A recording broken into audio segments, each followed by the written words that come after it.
gentlemen, to a brand new edition of the Hockey Happy Hour. We are live on A2DRadio.com. I am Matt Tsutsuti, along with the Darkwing Brian Daly.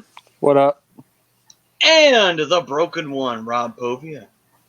What's up, guys? Still trying to be like Mike, you know? Yes, and today we are, as of course, always, brought to you by Specialized Physical Therapy, Dr. Paul Vidal. Listen, man, life throws aches and pains at you all the time. You go to the doctor, he'll take care of you. You can find him in Burlington, Princeton, Cherry Hill, New Jersey. You can make an appointment at www.specializedphysicaltherapy.com. Dr. Paul Vidal, Specialized Physical Therapy. He'll take care of everything for you. Gentlemen, today we are, of course, doing reactions for the third period and a review of, eventually, when the game ends, for game number 6 here tonight of the Eastern Conference Finals. The Islanders refusing to die, as 2 nights ago they get a massive double overtime victory on the Lightning, pushing a game 6 tonight. They have last change available to them since they are designated the home team. And the Lightning, hoping to end this series tonight, shed a teensy bit of that choker label going into the Stanley Cup Finals. Won't be completely gone, because they would still have to win the Cup to completely get rid of it. But hoping to at least get just a little bit closer to ending that. The Islanders hoping to push a Game 7, which would happen on Saturday night. So, gentlemen, you excited? We're almost at the Stanley Cup Finals. We know who's on the Western side, but we just still don't know who's on the East. I'll be honest with you. I really hope the Islanders come back in this series. That would make me a little bit more excited for the Stanley Cup Final. Yeah, have a local team, you know, I mean, and certainly, you know, besides one or two players, maybe Cal Clutterbuck, you know, that we're not too fond of, played a respectable series against the Flyers, and they're going to beat you. I've always been a fan to say, like, they go on and win the championship. Well, we lost to the best, you know? Absolutely. I mean, I'm happy for Perry and I'm happy for Cogs, and probably will be rooting for Dallas in the Cup, but yeah, I mean, it could be a very interesting. It could be a very interesting final if it turns out the way I want it to. What's up, Ritz? Ritz, you can catch Ritz on In This Very Ring, he'll pop over into Lazy Booking as well. By the way, I want to give a quick program alert. I don't know if Prome's gotten a chance to do that. Sure, wouldn't mind me saying. Looks like Lazy Booking might be temporarily moving to Tuesday nights because of the football season that is currently going on Thursdays. So instead of competing with that, might as well do the football show Birds of a Feather on Thursday. Now, it's not concrete. It hasn't been confirmed by Chrome, but it may very well be, because he was texting me earlier today when I was asking to see if Lazy Booking was going on, which obviously it didn't tonight. So, yeah. But anyway. That would absolutely make sense. Why compete when you can go with the flow? Yeah, absolutely. So, gentlemen, still waiting to see what the result is of Game 6. Obviously, if anything big happens, we will let you know. But Brock Nelson had an opportunity with a half-empty net and just missed the net completely. Really? Oh, Islanders are bringing it. They had a good first period. Tampa Bay really came back in the second. I mean, they're getting crushed. They're getting crushed in shots. It's 33-15 Tampa Bay, but the Islanders are pesky teams, man. They're not going anywhere. They're not going away. And if it wasn't for like what I feel like is like 75 blocked shots by the Tampa Bay in the first half of this game, the Islanders are right in this game. What's going on, Anthony? Anthony, my dude, what's up? But also, might as well talk about it. The Dallas Stars. Anthony's saying, I hate the Tampa Bay Lightning. Obviously, rooting for the Islanders but that's just tonight. Because it's very, very good. They're a very good team. They got arguably the best defenseman in hockey right now. Obviously, Anthony is pulling for the Isles to push a Game 7. He's saying not much. So not too much, just a little bit. But if the Islanders win the Cup, I'll buy your jersey. Joe's saying, check it in, check it out. Well, thanks for checking in, Joe. Joe? Yeah, he's got to get up early. What's up, Joseph? Hey, man, sucks, but you know what happens? Responsibilities. But hey, you know what? We love you, Joe. All right. Hey, you checked in. Yep. It's all good, brother. That's the important thing. So, guys, let's talk about it. The Dallas Stars, back in the Stanley Cup Finals for the first time since 2000, 20 years ago. Wow. Only in 2020. Yeah, only in 2020. First time since 2000. And, I mean, hell, think about it. Where was the world at in 2000? Everybody was relieved that Y2K wasn't an actual thing. Freaking dial-up was still the only way to go on the internet. Freaking, I don't know. Was Clinton out of office by that time? No. Was it 2001 was the election? Who was Clinton? Yeah, it was George. It was George W. Bush in there. Oh, okay. Bush was in by then. Okay. Yeah. So lots changed. A lot has changed since then. Hell, The Rock was an active wrestler in WWE and not a movie star. A lot has changed since Dallas was last in the final. I was young and in college, and life was all before me. My life was ahead of me in the year 2000. And now I'm here with you two. With brain. Living the good life, man. Blessed. Thank you all for chiming in and tuning in consistently. The views have been phenomenal. We love you. Keep it up. Keep it up, fam. And by the way, Craig's saying, Greg. Yeah, he's saying, my guys, what's up, boys? I definitely #agree to the poll. The Stars have been playing unbelievable all postseason, and that is answering the poll question today. Agree or disagree? The Stars deserve to be in the Stanley Cup Finals. Gentlemen, what say you? Do the Dallas Stars belong here? Absolutely. I think I called this in the middle of the year. I think Joe is actually one of the guys who called me out on it, saying that I actually picked Dallas midway through the season. So, one of the things that they're getting right now is great goaltending from Anton Khudobin, and he's thriving. He's thriving under the pressure. I'll be honest with you, I didn't think he was going to. I thought they were going to eventually switch to Bishop. They didn't. They're playing great defense in front. The Dallas Stars, minus a couple players, are getting quality time on ice from the guys they need. What's going on, Don? You got Sagan showing up, Jamie Benn, who's, to me, if Dallas wins, is the Conn Smythe winner. He's been unbelievable in this entire postseason run. Really, not Khudobin for this run. I mean, I don't know if they'd be there without him. And you certainly can't take him out of the net. No. I mean, he's definitely in the running too. Like I said, they're playing great in front of him. I think if you have Ben Bishop in, you're in the same situation. I think it's a win-win for the Dallas goaltending. That's how well they've been. Right. See that? Yeah, absolutely. And, I mean, think about it. Khudobin's not their starter. Bishop is. And yet he suffered an injury. Looked like, oh, boy, this is a bad situation for Dallas. Because think about it. Dallas, going towards the break, was in free fall and was not doing well, was trending in the wrong direction.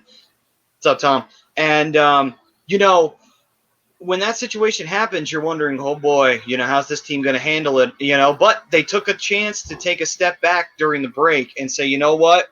We had a shitty end there towards the season. Thank God this break happened in the sense of we don't have to worry about, trying to survive this regular season because we may not.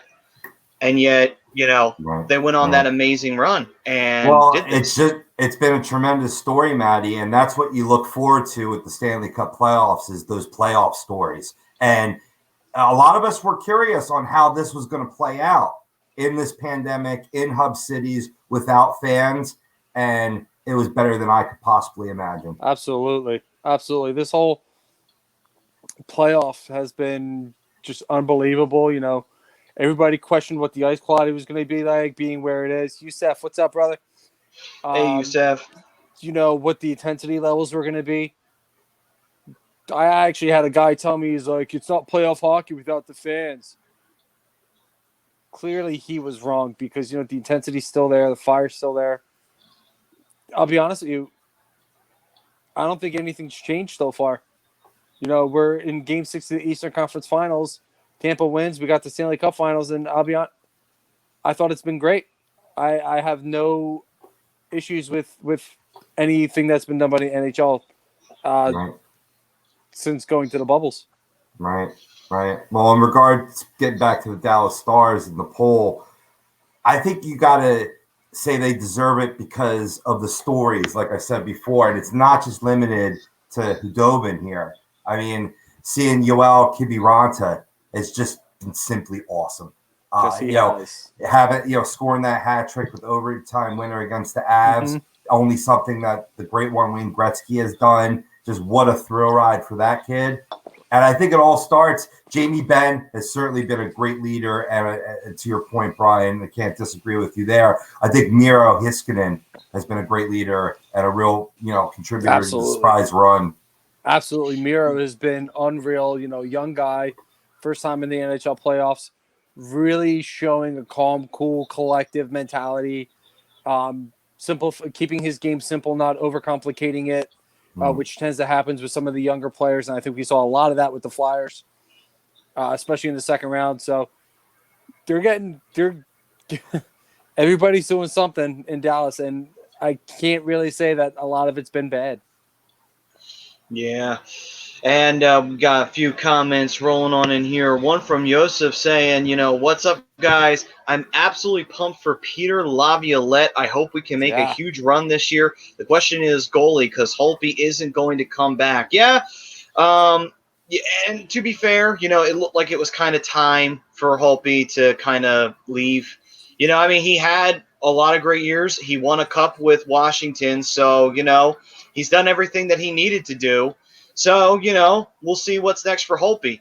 But as it turns for Peter Laviolette, this is huge for the Capitals. We were wondering about the Caps. It's like, should they consider trading pieces off and just kind of hitting the reset button here and say, all right, let's get younger. Let's start to change this roster up a little bit. Get, obviously Ovechkin was going to stick around, but, maybe sell off a few pieces here and there, change the team, and maybe figure out what the next step is in Washington's history. But with Peter, that may not be the case. They may be able to squeeze out a couple of more really strong seasons out of this team, maybe even more than just a couple, because Lavi is a very strong offensive coach, and that's one thing that Washington still has. They still have a very, very devastating offense. If the vets are firing on all cylinders, like Oshie and Kuznetsov and Backstrom, that's still a devastating offensive team. This year was a rough year for them. That's why we were thinking, okay, maybe the window's closed, but Lavi may change that. Lavi may pull the window back open a little bit. I absolutely think he does. I think he prolongs the retooling, which I was getting ready to see if Washington actually did this year or in this offseason. They have some good young pieces already in place for the Capitals for a future run. Like I'm a big fan of Jacob Vrana. I think he's going to be a stud. Laviolette knows how to bring out the best in players, especially offensive players. And I think you're going to see him get Ovechkin back to that. I really shouldn't even say back because he's never really left. That 40, 50 goal mark. Backstrom's going to, he's going to get the best out of Backstrom. And I think you're going to see Kuznetsov take the next step. I love what Laviolette does, especially with some of the younger players. And, I think it prolongs Washington's rebuild because I think you see a different team next season. And he's not afraid to hold players accountable. He doesn't care who it is. Oh, crap. Who got hurt now? The bullpen? Oh, Jesus Christ. Hi, Roto. What is that sound he makes? Water bottle. Either that or he's waving the white flag. Right. Who's hurt now? Did he hurt himself putting pants on as well? Let's not talk about it. So that's a yes. Let's not talk about it. Ay, caramba. Jesus. Oh, we got other guys coming in the chat. Nerdy sports guy saying, what up, chat? And he said, I could give a fuck about the NHL right now. Well, we thank you for checking in at least. Yeah, what's up, nerdy sports guy? Well, that happens, man. That's what you see. When people jump on the bandwagon and then the Flyers get knocked out, all of a sudden they hate on hockey again. I apologize if you don't like that take, but it's a true take. And it happens. And I'm not saying it's the majority. A lot of people that have been, in the Flyers family, watched it maybe when they were younger and, have lives, have kids, have jobs, and they root for the team that they grew up with. totally different story. Not like these nincompoops. Yeah, I get it. I get some of them. Like, you jump on the bandwagon. Like, let's be real. Phillies are average. Eagles, yet to be determined. Sixers, huge disappointment. So you're going to jump. I understand that you're jumping on the bandwagon for, let's be real, the best team in the city at the moment. Yeah. So, they lose. I get it. Maybe nerdy sports guy is just heartbroken over the second round and is just doesn't want to just pay attention to it. I mean, I get it. I would completely understand that if that's the case.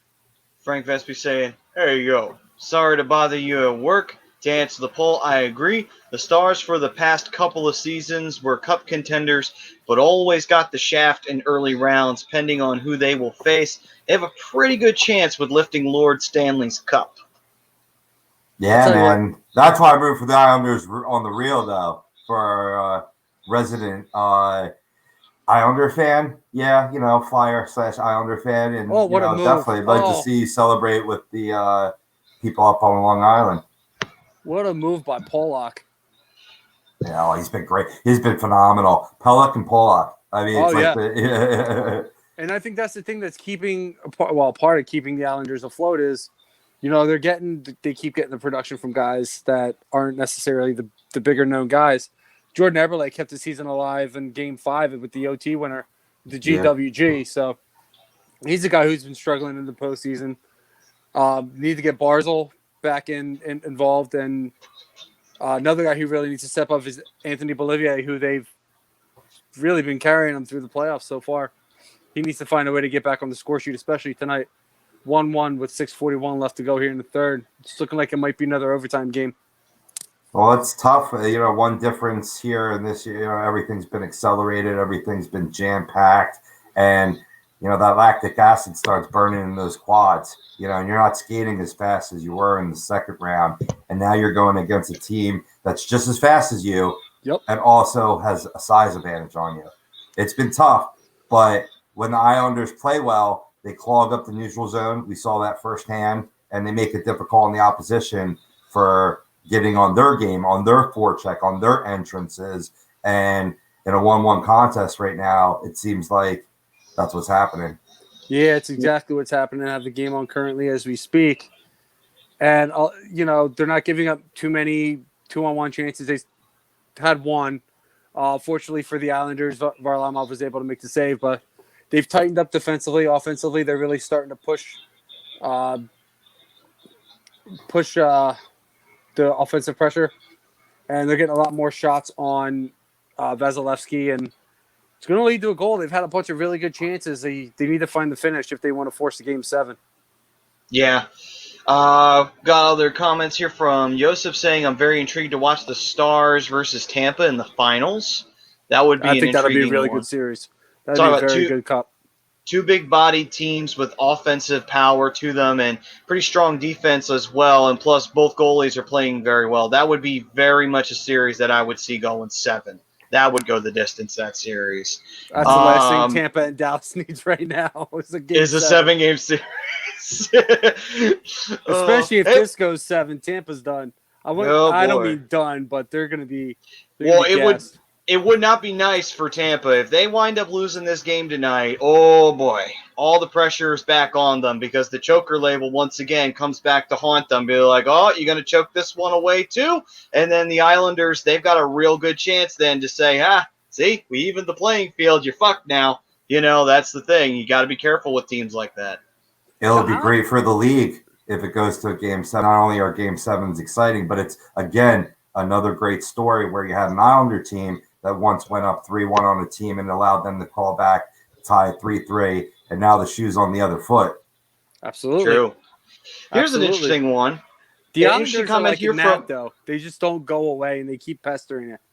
True. Very, very like true. Like a nasty case of hemorrhoids, right? There's no cream in the world. And on to, Tom saying, I'm still sad about the Flyers. Yeah, we all are.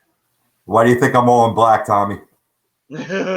Morning. My first show since they got knocked out, so. Still morning. Yeah. I know we got today. It's really Espírito Santo. It's a shame, because I mean, I know I've admitted it on past shows, and I'll admit it today in case you're just tuning in for the first time. I got caught up, as quote unquote expert as I pride myself to be. I got caught up in the number one seed hoopla and the grandiose, like, we're gonna fucking win the cup. Let's go, right?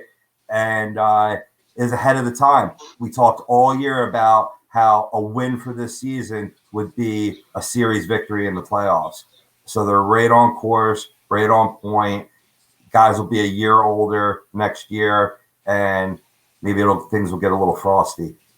True. I see where you're going with that. Yeah. I got you. And also, Carter Hart, we wanted to see if he was ready for the postseason action, and he was. He was 110% ready for it. Yeah. Stayed calm, cool, collected. Fortunately, it was for another dude. Don. I'm right there with you, brother. It's right around the corner, man. October 6th and 7th, I believe. Yeah. He's saying if Barry wins tonight, he does believe that Tampa will win Game 7, as of course he was talking about when we were doing that live reaction. I'm waiting too, bro. I'm waiting too. Is that Rob or Scott? Are you kidding? Scotty. Yeah, I know. I know which baby. one it is. I know it's Scotty. Oh, Capitan. But Scotty too hotty doing the work for you. I love Scotty.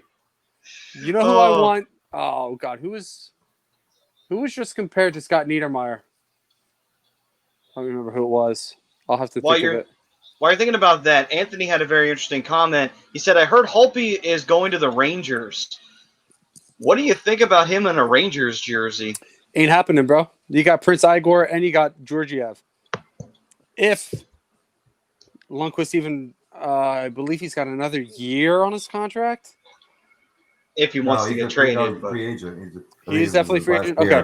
So even still, you got Prince Igor and you got Georgiev. So, I mean, Holtby's not going there. You're putting a lot of investment into Prince Igor, and he's probably going to be your starter next year, not Holtby.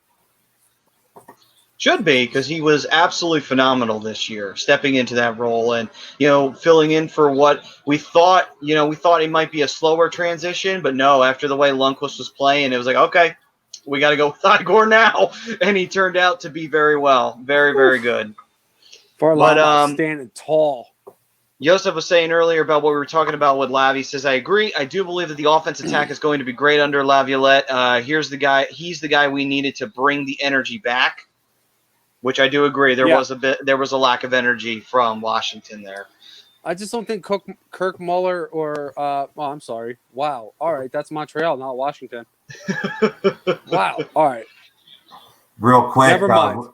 You were right the first time, Brian. Lundqvist actually does have one last year. I don't know if that's an option year or what have you, because, the big thing was in that last game for the Rangers that you've seen him in his last game as a New York Ranger. And I just recently read an article that correlated to something we spoke about during that series with the Carolina Hurricanes in terms of some talk of a trade out to the Avalanche in Colorado, who would be in certainly a need of goaltending, albeit they have a depth there, but we saw that get quickly depleted this year.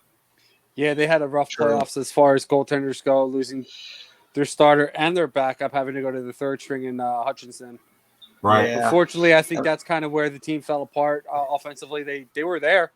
And I think that just about every game, they just couldn't keep it out of the net. I think that series, too, with Colorado and Vegas, I think what happened is that kind of lulled Vegas into a false sense of security a little bit because they dominated there towards the end. Not to say that Colorado wasn't in the games, but they won. And at the end of the day, you kind of go into the next series feeling like, okay, we got this. We're going into the West. And we saw they were chatting back and forth. Did you see the chirps that were going out on social media with a lot of the Knights between Ryan Reeves and the rest of them? They were acting like a bunch of dicks to everybody. Well, now they got home. Scumbag. True. But they got humbled. They absolutely got humbled by the Dallas Stars. The Dallas, they just ate them up. They ate them up. They ate them alive in that Western Conference Finals. Dallas just took out the top two teams in the West, so they're going to be having a huge momentum going into the Stanley Cup Final. True. He says, I wouldn't mind a sign and trade with Holtby and Prince. Probably Prince Igor. Yeah. Yeah, That'd be Igor. No, I mean, I get where you're coming from, Yusef, but I highly doubt that. They're putting a lot of investment into this kid. This kid he's something special. We think Carter Hart's a big deal. Braden Holtby was a big deal coming out. This kid might be even better than both of them. And we only got a small sample size. True, we only got a small sample size. We'll see what a full season does for him. It'll be interesting.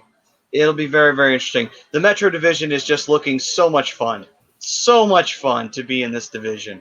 But moving on Stressful. to... Are you kidding me? I've been in yeah. a packed division where just about every team's been involved. It's stressful as shit. I hate it. I want to start sucking again. Real quick, I just had to get refreshed on his last name.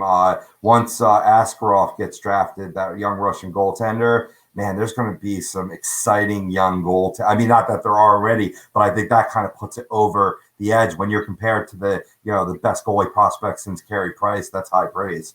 Absolutely. And think about it. I mean, my question: do you think goalies are going to kind of steer clear from Braden Holtby and try and draft this kid? Oh well, actually, they probably will because the draft comes up before free agency, so that's a dumb question. It just depends on. I'm tired today, boys. It really just depends on the team. Do they really need a goalie right now, or are they trying to compete right now? What's their situation? That's really what it depends on when it comes to Holtby. You're spot on, Maddie. My brain is only working at half power tonight. It's all right, brother. We all have those days. Twice I've done it. That's twice. Yeah, that's the second time. Go slam a Red Bull. Let's go. I have this. It's time to get hype. But Anthony, I'm good. I got the energy. It's just ain't nothing working. But Anthony was saying, I give Lavi 3 years and he will be fired. So he does not have nearly as much faith in Lavi's abilities for this Washington team. Lavi does change jobs more than I do. This is a fact. It's true. He does, but he brings the best out of some of these teams. He's got. It's true. He did great things with Carolina, which I have a fun little tidbit. We won the cup for you guys a little later on. He's had success in Nashville, getting to a Stanley Cup final. He's gotten the Flyers to a Stanley Cup final. He's had a lot of success with the teams he's been with. He's really good at getting his players to buy into his system. That's what he's always been great at. Yep. Absolutely. And I will say this too. Before he even did Carolina and won a cup, he was in New York. He was the coach of the Islanders. And he took a very mediocre bottom-of-the-barrel Islanders team and got them into the Stanley Cup playoffs. They didn't go anywhere, but he took a shit team and made them get into the playoffs. That's not easy to do. And that was when the Islanders were really bad. So, let's see here. Jake Phil saying, what's up, fellas? What do you think about the Kubel extension? Love it. The kid just plays smart, intelligent hockey well beyond his years, just like Joel Farabee. Oh. Was one of our best forecheckers during these playoffs. Has an excellent shot. No. He's the equivalent of a 5-tool player in baseball, and ink a two-year deal worth $107.5 million annually. That's a very team-friendly deal, especially with the Flyers situation with the flat cap continuing due to the pandemic. This kid is just – I was excited when he drafted him. Remember, they drafted him that year that we did the draft special over at Tommy's. I remember. He was a later pick after Travis Sanheim. And I was like, this kid's got potential because he's got size, he's got speed, and he just plays with a great hockey IQ. Yeah, he's a hard worker. He's a workhorse. He's one of those guys who'll play with a little bit of chippiness. Mm-hmm. And I think the Lightning are going to get a double minor here. Ooh, a little high stick. A little high stick in action one. Yeah, they have it up as a 2 right now, but Cooch is definitely bleeding. Oh boy. 23 seconds left right now? 23 seconds left, yep. Oof. Which means that will carry over into the OT. Oh boy.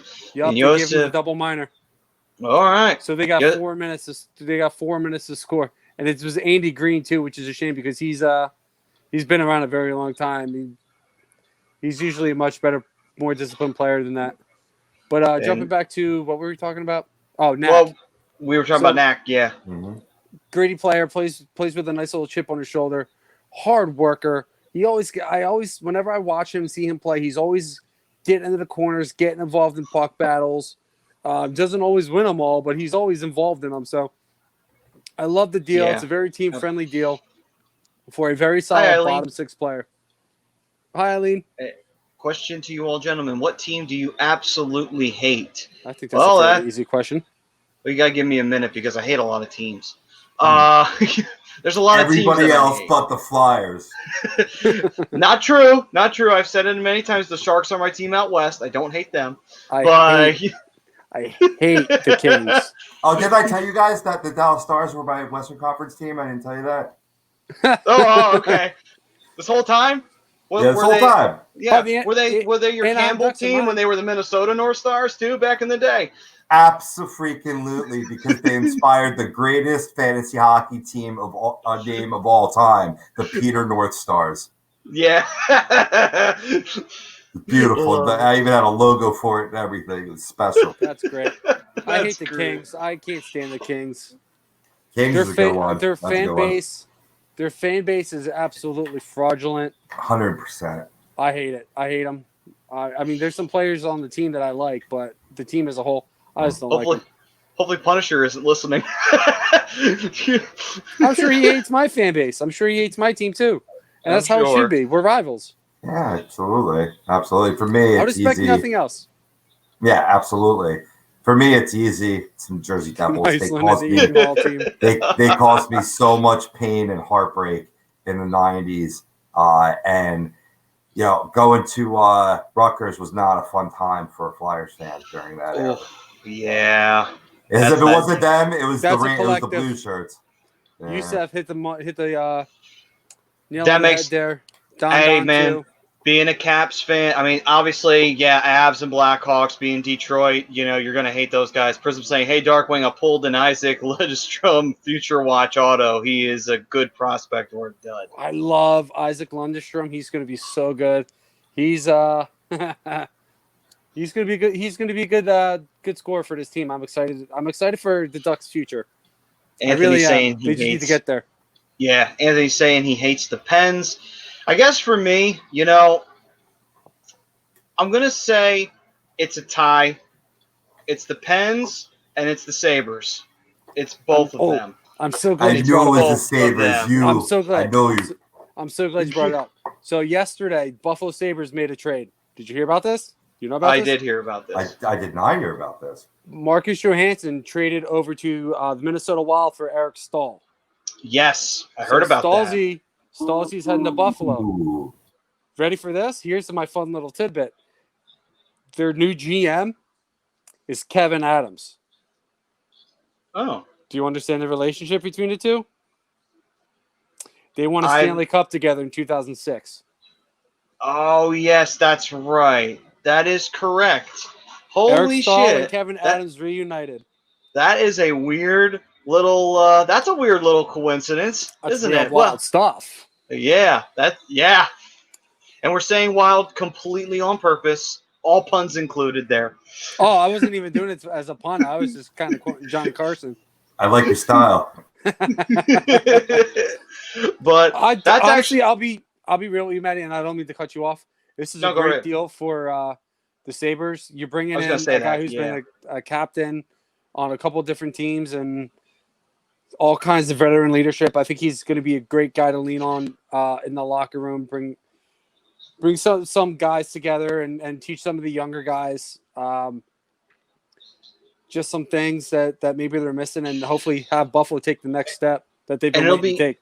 It'll be huge for players like Eichel to have someone who's been a vet, won a cup, and has been the captain of a team for multiple seasons. Obviously he was the captain of the Hurricanes for what almost could have been his entire career, but wasn't. But still, he had a tremendous run as captain of the Carolina Hurricanes, and that'll be huge for Eichel to learn from him and to get the experience from him. And if he's playing with him, at all, even though they're both probably not going to be on the same line, but, it'll definitely be helpful for him to learn. Prism saying, I hate the Red Wings. Sorry, Donda. But He says he understands. I'm sure Don I has love it. I'm sure Don has a lot of friends who probably say that because the Red Wings for a long time were the evil empire in the West. So it's kind of Not even understandable. just in the West, in the entire league. The entire decade of the 90s and into the early 2000s, were not touching the Detroit Red Wings, and No. they have so many legends in the game and just in their history. Like the history of the Detroit Red Wings is, I don't really throw this word around a lot. It's a legendary legacy. No, it's true. I mean, they won 2 cups with that team. They went back to back. They won another one doing the whole let's stack the deck and put all these legends and older guys on the team in 2002 was the year I believe yes, it was 2002 because the Devils won in 2003. And then they won a cup.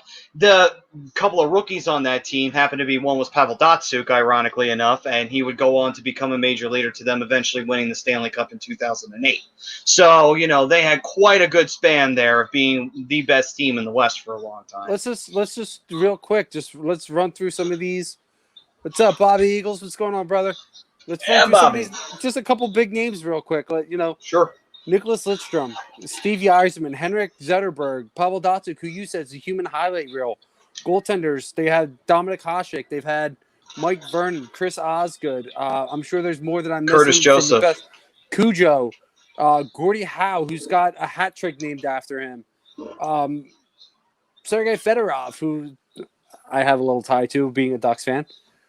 They even had the best. They've had the best U.S.-born player to ever play hockey on the team for 2 years, and Mike Madonna. Like the and legacy they had Daniel of this Alfredsson. team, and Daniel Alfredsson. Like the legacy of this team and the players that have played, wearing that sweater, it's unreal. And to me personally, like you can definitely argue Montreal as far as players like that.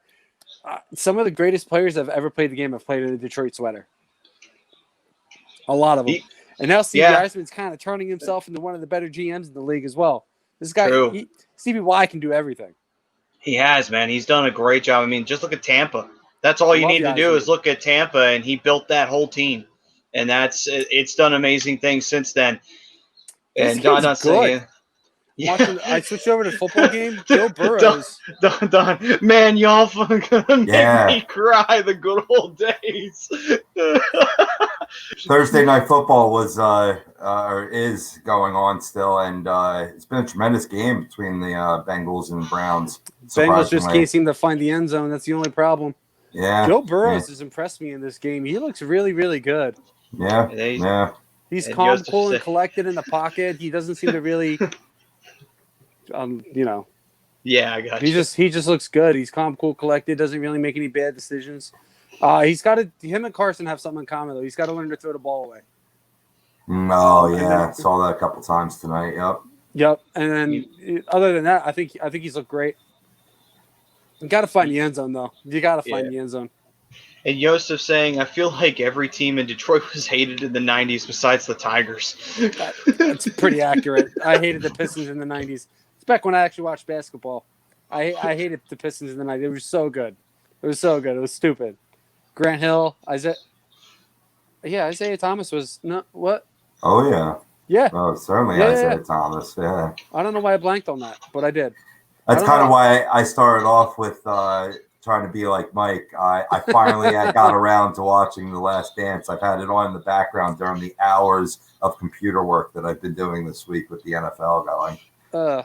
Just grinding your way through the articles. Anthony says, what is amazing is I go to a lot of Flyers games and I've seen a lot of legends and a lot of young players through the years, and it's amazing how time flies. I can't agree with you more. Yeah. I mean, it's so much fun. We can think about some of the legends that played in Philadelphia and some of the legends that played in Anaheim. There were a lot that went through both of those locker rooms. I mean, we had one on as a guest over the summer, and Chris Pronger. He's been in both. I know he was only a Duck for a year, but he won the Stanley Cup in Anaheim. He was only a Flyer for 3? So I mean, he wasn't here for long either. He was on the roster, but he wound up playing for 3. If it wasn't for him getting hurt, unfortunately, he took the stick blade to the eye, and Yeah. kind of ended his career, which was unfortunate because I loved watching him play. Even if he wasn't in Anaheim or in Philly or wherever. Right. He spent a long time being a top 10 defenseman in the league. Absolutely. I mean, think about it. Besides Pronger, Ducks had Solani twice. Obviously Scott Niedermayer, Rob Niedermayer. And Sergei then Fedorov, Adamos, Sergei Paul Fedorov. Kariya, No. Steve Yeah. Fruchin, the great Ilya Bryzgalov. Oh yeah, so great. J.S. Yeah. Jaguar. He was great in Anaheim. He's great in Arizona. I don't know what happened when he got to Philly. Must be something in the water here. I don't know. It must be, because I guarantee you if we trade one of our veterans away, they're going to score like 30 goals the next year. But anyway. Well, if it makes you feel any better, Jeff Carter in Columbus sucked. Then he went to L.A. Well, Mike Richards wasn't really all that great. And then after he left L.A., his career really fell down the tubes. Well, you see, here's the thing, though. They're both a package deal. They have to be together. If not, they're not good. That's why they were good here in Philly. And then they were good in L.A. when they got back together. But anyway. We appreciate that, Eileen. Yep. Now, one of my favorite that. Flyers who I've gotten to see Thank you, live Eileen. many, many times, and I rep his jersey every time I go to a Flyers game. My man Kimo. Timonen. Love Nice. Kimo. Nice. Love Yeah. Kimo. Nice. After Eric, Timonen. after Desjardins, it was really hard trying to find a defenseman that I really, really liked. And then the Flyers signed Timonen, and that was pretty much game over for me. I was like, oh my God, this guy is awesome. Yeah. For Great sure. trade that we did to get him. I mean, Flyers had some great players, too. You had Eric Lindros, obviously. John LeClaire. For you, Rob. Well, I'm going to be really excited to, once these playoffs conclude, we're going to go back to the draft series, right, boys? And I think the next thing that was on tap was either 90s Flyers teams or 90s players. I think we were talking just purely 90s Flyers drafting teams. Mm-hmm. And then we could do the 90s players, yeah. Yeah. I mean, we've come up with some really good names, really creative names doing that draft series. Can't wait to get back to that. Weren't we going to do the decade, too? Yeah, That's what I'm saying, the 90s. The decade. Yeah, we're doing 90s. We'll do 90s Flyers, 90s. We're gonna. All right, we're brainstorm session real quick here, live on the air. We're combining the two. We're combining them together. No, the do it 90s and separately. the early decade. No, we're doing 90. We're doing 90s Flyers, and then we're gonna do 90s NHL. So okay, I got that. What about the early 21st century and the 2010s? I thought, we were going to go 90s, 2000, or did you want to work backwards? Whatever you want to do, man. I don't know. I'm confused. It's been so long since we were talking about that I've lost complete track of it. So because once the playoffs hit, that was it. We were focused on the playoffs, so it all went to hell. Anyway, get back to that. We need to, we should do that because, the Stanley Cup Finals will be here and gone before you know it. But, well, how about this? You, the listeners, the loyal fans of Hockey Happy Hour, you tell us what to do. Where do you want to see us draft as soon as these playoffs conclude? I like that. I like that. I like that. Yeah, so fam, you guys out there, you choose it for us. Do you want us to do 90s or do you want us to do the 2010s? It's your choice, and we're going to dive in to either one. We'll talk about, obviously, drafting our teams, see which one comes up with the best one. I know Prism had a whole collection of pals putting together a rating to see who had the better team. I'm still a little hurt over that, Prism. I think you put me third. If I remember correctly, you put me third. I don't like it. I thought we were like this, bro. Come on. Hey, I earned that rating from giving him quality betting advice. He won money. That's how I got the top rating. Oh, so there's collusion involved. I see how it is. Of course there is. I'm Italian. Dude, You think I win barely? No. Think about it, dude. Fair. That's fair. You're drafting a hockey team in a hockey organization, hockey league, man. Do you think that there ain't some screwy shit going on? Of course there is. Gary Bettman's the freaking commissioner, for God's sake. What the hell? I don't like it. I don't like this. Once again, I get shafted. What else is new? So I'm going to throw into some other comments. Eileen, by the way, voted for 90s. Anthony said doesn't matter. So I'm going to say we'll put him in for one half for half 90s, half 2010. Let's flip a coin for we'll flip a coin for Anthony later. Yeah, but let's see here. Yeah, Joseph had a comment earlier saying, I do wish we kept Andre Burakovsky, but at the end of the day, I do believe that Lavi will get the best out of all the guys in the locker room. Yep. And to be honest with you, if you had Burakovsky, I don't know if Jacob Verana is even playing right now. I mean, the kid's good. I think he's better than Burakovsky, but that's just me. Yeah. And then Sal Cheech saying, play team hockey, win Lord Stanley. It's simple. It's not wrong in that. Not wrong in that at all. And you're seeing that with both of these teams tonight, especially. You know, one's fighting to stay alive, the other one's fighting to move on to the next round. Yeah, absolutely. But Islanders have their hands full as overtime is getting ready to get underway here with, I believe, like 3:30 left to go in the power play. It's going to be tough against this team. They're going to have to try and keep an eye on the Hedman, keep him from getting the shot off the post.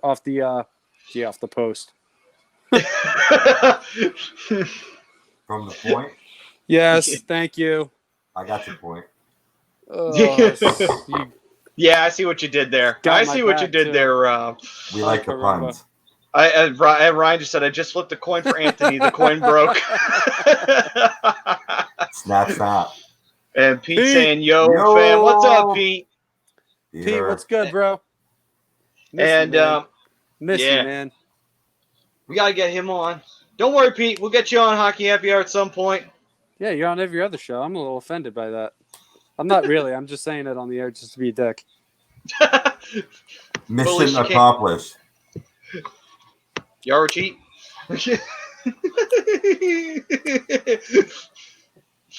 Hey. And again, I like your style. I recently watched a lot of Netflix going on recently, but I watched the Jerry Seinfeld stand up. And he's talking about getting older, and he's like, in your 60s, you don't even care what people think. They ask you to do something, you just say no. You know? Sounds about right. So I'm accelerating that timeline, and I just don't really give a crap what people think now. So. I mean, I've stopped. I'm 35. I've stopped. It is what it is. You'll think of me, whatever you want to think of me. It's not gonna bother me. You ain't gonna stop me from doing what I need to do to get my shit taken care of. I know that's right. But we love you, Pete. Come on, the Hockey Happy Hour. Yeah, that's the ultimate point we were trying to make there. And Anthony was chiming in saying, I wouldn't be surprised if Ovechkin got traded because he's getting older and his value is still decent. I don't know about that one. I read a thing earlier saying that while putting on some pants. No, I read an article earlier saying that Washington will probably wind up offering him a 2 or 3 year extension when his contract's up. So he's going to be a Capital for life. He's not getting traded anywhere. Brodo, let me ask you this. Have you ever had a player break his ankle due to a wild boar incident? Come at me. I mean, Madison Baumgartner separated his shoulder on a ATV adventure.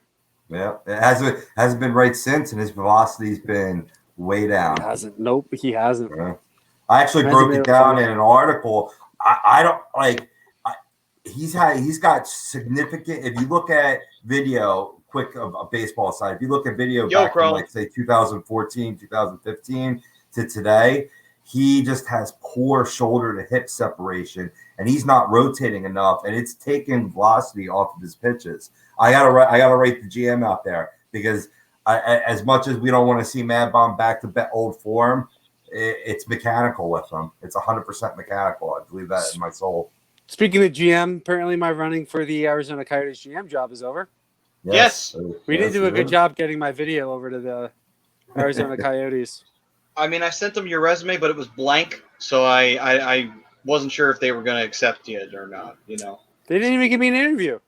I'm sorry. They didn't even give me an interview. I tried. I called them directly. Said, hey, I would be able to wow them with my charm. I told them like, hey, Brian, man, he's the Donald Trump of hockey, man. You got to have him in your organization. Barzal almost won it I'm sorry, it wasn't Barzal. It was Brock Nelson almost won it on a shorthanded breakaway. Ooh. Actually, did you guys see? You saw yesterday, right, with Vasilevskiy barely making a save there. I think it was Clutterbuck who got that breakaway, and Vazzy made an unbelievable save. Too bad it was all for naught because they wound up losing the Vazzy's game. made a bunch of good still. saves, especially tonight. Islanders have had a number of good chances. Kucherov just had a good chance there, saved by Varlamov. He's been unreal tonight. He really has. Varlamov has been great. Night, Eileen. Have Take a care. lovely night, Eileen. Nice hearing from you. Yes. Varlamov talk about another young goaltender in this league. We failed to even mention Bazzi earlier. I'm glad we did now. I tell you what, Vasilevskiy has really, I don't want to say he's come out of nowhere, but over the last 2 or 3 years, he's really proving to be a top 5 goaltender in this league. And Andy Green showing much appreciation on that save for 38 seconds remaining. Is, Ben Bishop was expected to be the guy in Tampa Bay. And then Andrei Vasilevskiy they draft, and they expect him to be a backup. This kid is a top 5 goaltender in the league right now. It's ridiculous. His side-to-side's great. He keeps his composure. And I think that shot just went off the post. 18 seconds left in the power play.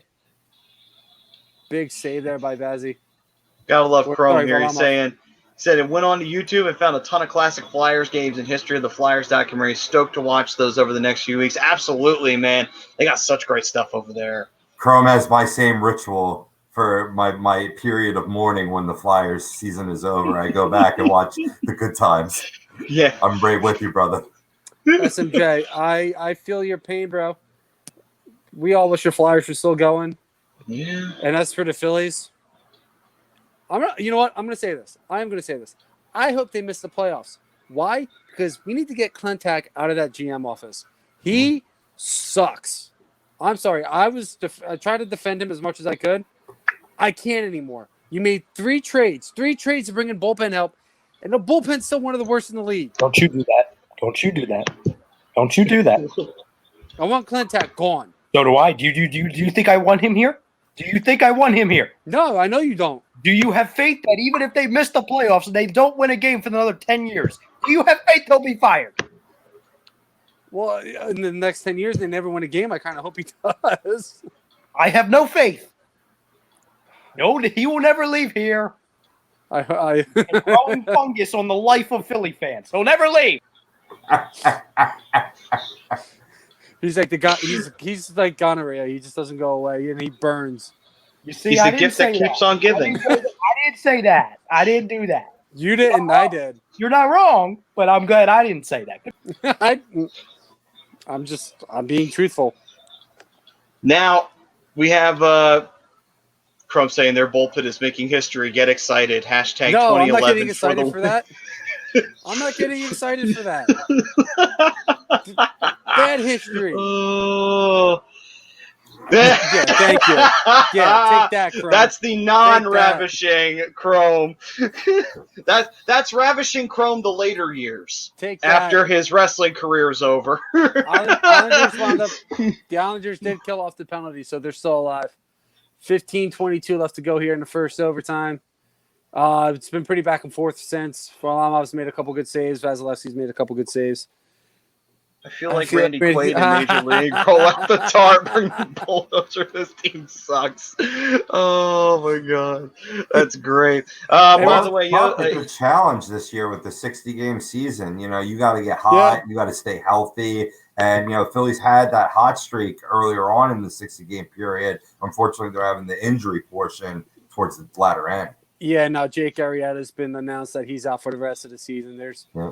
I'm trying to figure out who the hell got hurt in the Phillies game tonight. The lineup is too good. The pitching rotation's been okay. The bullpen's been crap. Yeah.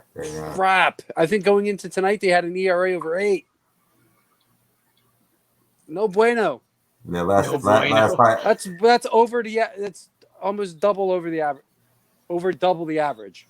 Sorry, I was trying to get it out. I just couldn't. I'm just You did it. I got it. Don't worry. You got there. I got it. As a comment, by the way, Knight Yosef, who has an 8 a.m. lecture, so good luck with that. Yosef, yeah, have a good night, brother. Thanks for tuning in, bro. absolutely. Come back next week.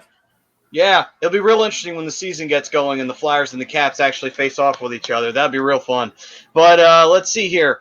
Chrome was saying that the image was that's after partying and drinking all off season with the 2011 World Series. In case anyone hasn't figured it out, now he's a Cardinals fan.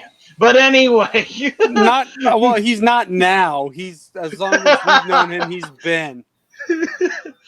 I'll defend him on that one. He's been a Cardinals fan. I'll give him that. Don't worry, Chrome. I got you, bro. And then SJM86 saying Kucherov is going to put in the game winner, by the way. So having the faith in Kucherov finishing the series. Yeah, that'd be a fun game with the fans right now. Give a game winner and the time in overtime. How about that? Make it a little challenging. All right, then. I got Barzell. I think no. Give me Pajot. Pajot's had a couple good looks tonight. He's getting close. He needs one. I got Pajot forcing Game 7.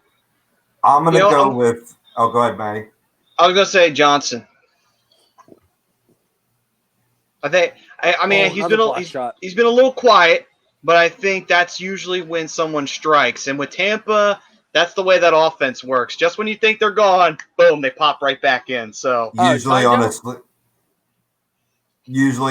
a series-ending goal, you get that guy out of nowhere. I feel you. I'm gonna go on the reverse angle. I'm gonna go with a guy that's just been lighting it up all playoffs. That's Brandon Point. I think he's going to be on point, and he's going to win this game with 1:35 left in the overtime.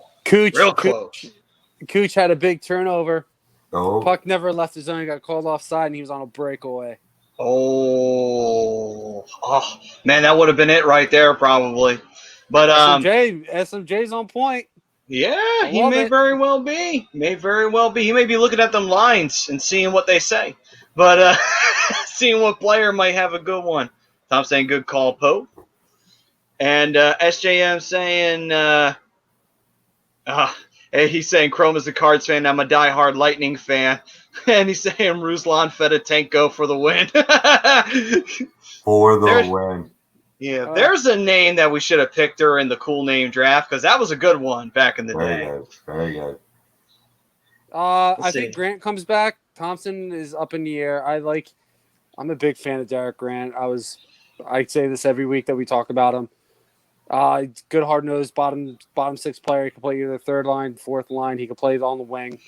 Good in face-off circle. He's another one who plays with a little chip on his shoulder. Mm-hmm. I'd like to see him back in Philly. I don't know if you see Thompson. Thompson's a little on the older side, but he does provide a lot of physical presence. So yeah, he filled a need for our playoff push this year, no doubt. Mm-hmm. I'm gonna go. I think because Grant being on that lower line, I think Pitlick will be the one they gonna back a little bit more with. I'm gonna say maybe they keep Thompson. You know, because, I mean, either way you're going, you're not keeping these guys for very long, I don't think. I mean, these are guys that they may be around for at most 2 seasons, 3 seasons tops. They're not getting very far. Yeah, they're placeholders for, like the aforementioned Morgan Frost. What's his timeline with the club? Especially in a situation where they're going from one season to another in a lot quicker succession than normal. So if Frost is ready to get some playing time, which I feel based on the way this organization is handled, I don't think you see him right away, but maybe eventually during the season. So I think you got to keep a guy around there. And Nate Thompson was one of our best faceoff men during these playoffs. He was winning a lot of they were throwing him out for crucial faceoffs as that series extended in against the New York Islanders. Yep. So, either event, to Maddie's point, they're placeholders, and I think you see Scott Lawton take that next step, and he could certainly play the center ice as well. So, I say they keep Thompson, and it was Grant a 2-year deal that they traded for to where he'd actually. I'm gonna look that up. I'm not pretty sure he's a free agent at the end of the year. He is, right? I'm Yeah, pretty you know, sure. I'm just gonna go on you know it. So yeah, I mean, as good as he was, right? He was great when they first got him at the trade deadline. He really gave that extra jump. And there was times you saw that flashes during the playoffs, but not consistent enough, I don't think. No, Yeah. I mean, like, I get it. Like, I mean, came in Love at Cobra Kai, by the way, SJM. Love it. It's great thing. I'm so I, glad it went to Netflix because I would have never paid for that on YouTube. Sorry, YouTube. yeah, I saw Tommy's comment saying Carter Hart with the goal. It's out of nowhere. He just comes skating onto the ice. Oh, it's Carter Hart. Oh, he scores. He signed a 1-day deal like they do in baseball when they want to retire. He signed a 1-day deal for the Lightning to score the goal, just to make sure the Islanders don't go to the Stanley Cup final. Bobby, why you got to do this to me, bro? What? Why? Because 10-6 he wants. to the Mets. Listen, man, when you're united in a team that's not playing well, you know, you just got to embrace it all together. That's what he's doing. He's just keeping the brotherhood strong. But Listen, you might love the bullpen, and I know you're being extremely sarcastic when you say that. I hate the bullpen. Hate them. Tear it all down. Start all over. Chrome confirmed they were both. The Grant is an FA. Both of them are. So they are Yeah. both going to be free agents. I was pretty sure about that. What it was it Pitlick that signed the 2-year deal? Is that what it was when the Flyers acquired him? I don't think Pitlick signed a deal when he No. was acquired either. He didn't either. Okay. No, I think I'm not sure when his we might wind up having to sign him back this year. He's a free agent as well this year too. Okay. Yeah, Which is he'd be fine, 'cause- somebody I would put money in, whatever monies they have, and it's not going to be much. You know, Tyler Pitlick is a key bottom 6 guy. But I hey, like man, Tyler he's Pitlick. I could see worth every He- tiny. Go ahead. Go. I was gonna say he's worth every tiny penny. Go ahead. You need to try and find some bottom 6 scoring though. I like. Yeah, that's pretty accurate there, SMJ. You got to try and see if you can find some bottom 6 scoring. You're not going to get that from Nate Thompson or Tyler Pitlick, so you got to flip a coin, figure out which one because you need the physical presence, guys who are going to hit. But my biggest issue with the Flyers was, especially in the playoffs, not really much scoring depth. It kind of all went away. Even with the top 6 guys, they disappeared. Okay, so we're gonna help out Nerdy. We're gonna help out Nerdy Sports Guy here for a second. He wants to know if Prism's in the chat. So Prism, let your presence known if Nerdy Sports Guy wants to talk to you. Anyway, go ahead. He's definitely in here. He's in here somewhere. My guy is you go after Derek Grant, you bring him back, and then I honestly think you got to go after a guy like Jimmy Vesey because he can provide depth scoring in the bottom 6. He might even wind up being a good middle 6 guy if you need to juggle the lines a little bit. But you know, I think if you put him on a good line here in Philadelphia with a good head coach, who's I think coached him before. Could be a good thing for Jimmy. Yeah. Was he a blue shirt? He was a blue Jimmy shirt. Vesey was. He was a blue shirt when he first came in. Yeah, that's what I thought. He was a big thing coming out of college, and the Rangers got him. I'm trying to remember if AV was still the head coach then, though, but I'm not 100% sure about that. I think he was. I think he actually was. We did cover it, nerdy sports guy, but we can go over it again. I think unanimously we thought it was a really good deal for a good, hardworking bottom 6 player. Yeah, I like the Knack re-signing. I mean, looking back on that draft, like you were bringing up, Rob, you know, we got Travis Sanheim and Knack in that same draft. Man, we pulled out 2 nice gems right there in ladder picks. You know, ladder pick in the first round and Travis Sanheim, and then second round, right? Was it second round for Knack or was it third round? No, I thought Knack was like a 4th or 5th. Like he was later. Oh, you know what? Yeah, you're right. He was a lot later on in that draft. But yeah. Pulling out some gems, man. You got to give credit where credit is due, man. The Flyers scouting team's done a really great job in finding some young talent, even in those later rounds, and really meshing them pretty well into the Philadelphia system, which is one of the best things that the Flyers have done in their retooling of the team. They've just found talent. Even if they're not picking at the top 5, they're finding talent everywhere they're going. I mean, each year they've managed to find one of the best overall scorers in the draft, and they had one in last year. What the hell was his name? I forget his name, but the year before that wound up being Wade Allison, or he might have been 2 years ago. Wade Allison is taking the next level. He's taking the next step in his progression, and I see Wade Allison making this team not this year, but the year after. Right. No, Marco Rossi to Anaheim, Don. To No. answer your question there, Bri, Alain Vigneault did coach him from his inception of 2016 all the way till he left for Buffalo. So that could be a selling point, and maybe even playing on the line with Kevin Hayes. Right. And I believe, if memory serves me correctly, they have played on the line. I believe so. I'd pay money to see that match. Gritty versus the Fanatic. And just see Gritty do the jackknife powerbomb. Oh my god, I would cry laughing. I'm fine with them doing it in the front office, but can't do it to the Fanatic. I love the Fanatic. Can't do it to the Fanatic. Do it to the front office for sure. Start with Andy McPhail and go all the way down. That's a good point. You know what? Actually, let them both simultaneously jackknife powerbomb, both of them at the same time, through tables, through their desks. Scratch that. Start with John Middleton. We're going to go spend stupid money. You don't even want to break the luxury tax. Jesus Christ, man. Start with John Middleton. This team. I love them, but they frustrate the hell out of me. Anyway. Dirty Sports Guy was saying that's WrestleMania main event worthy. I love it. 7:35 remaining. Still tied up at 1. Not really. Been fairly back and forth this first overtime. I'm not necessarily sure if it's a feel-out process or what here, but okay then. Things have kind of slowed up a little bit in this game. Gotcha. We love our bonus hockey. Yeah. Especially when we're on the air.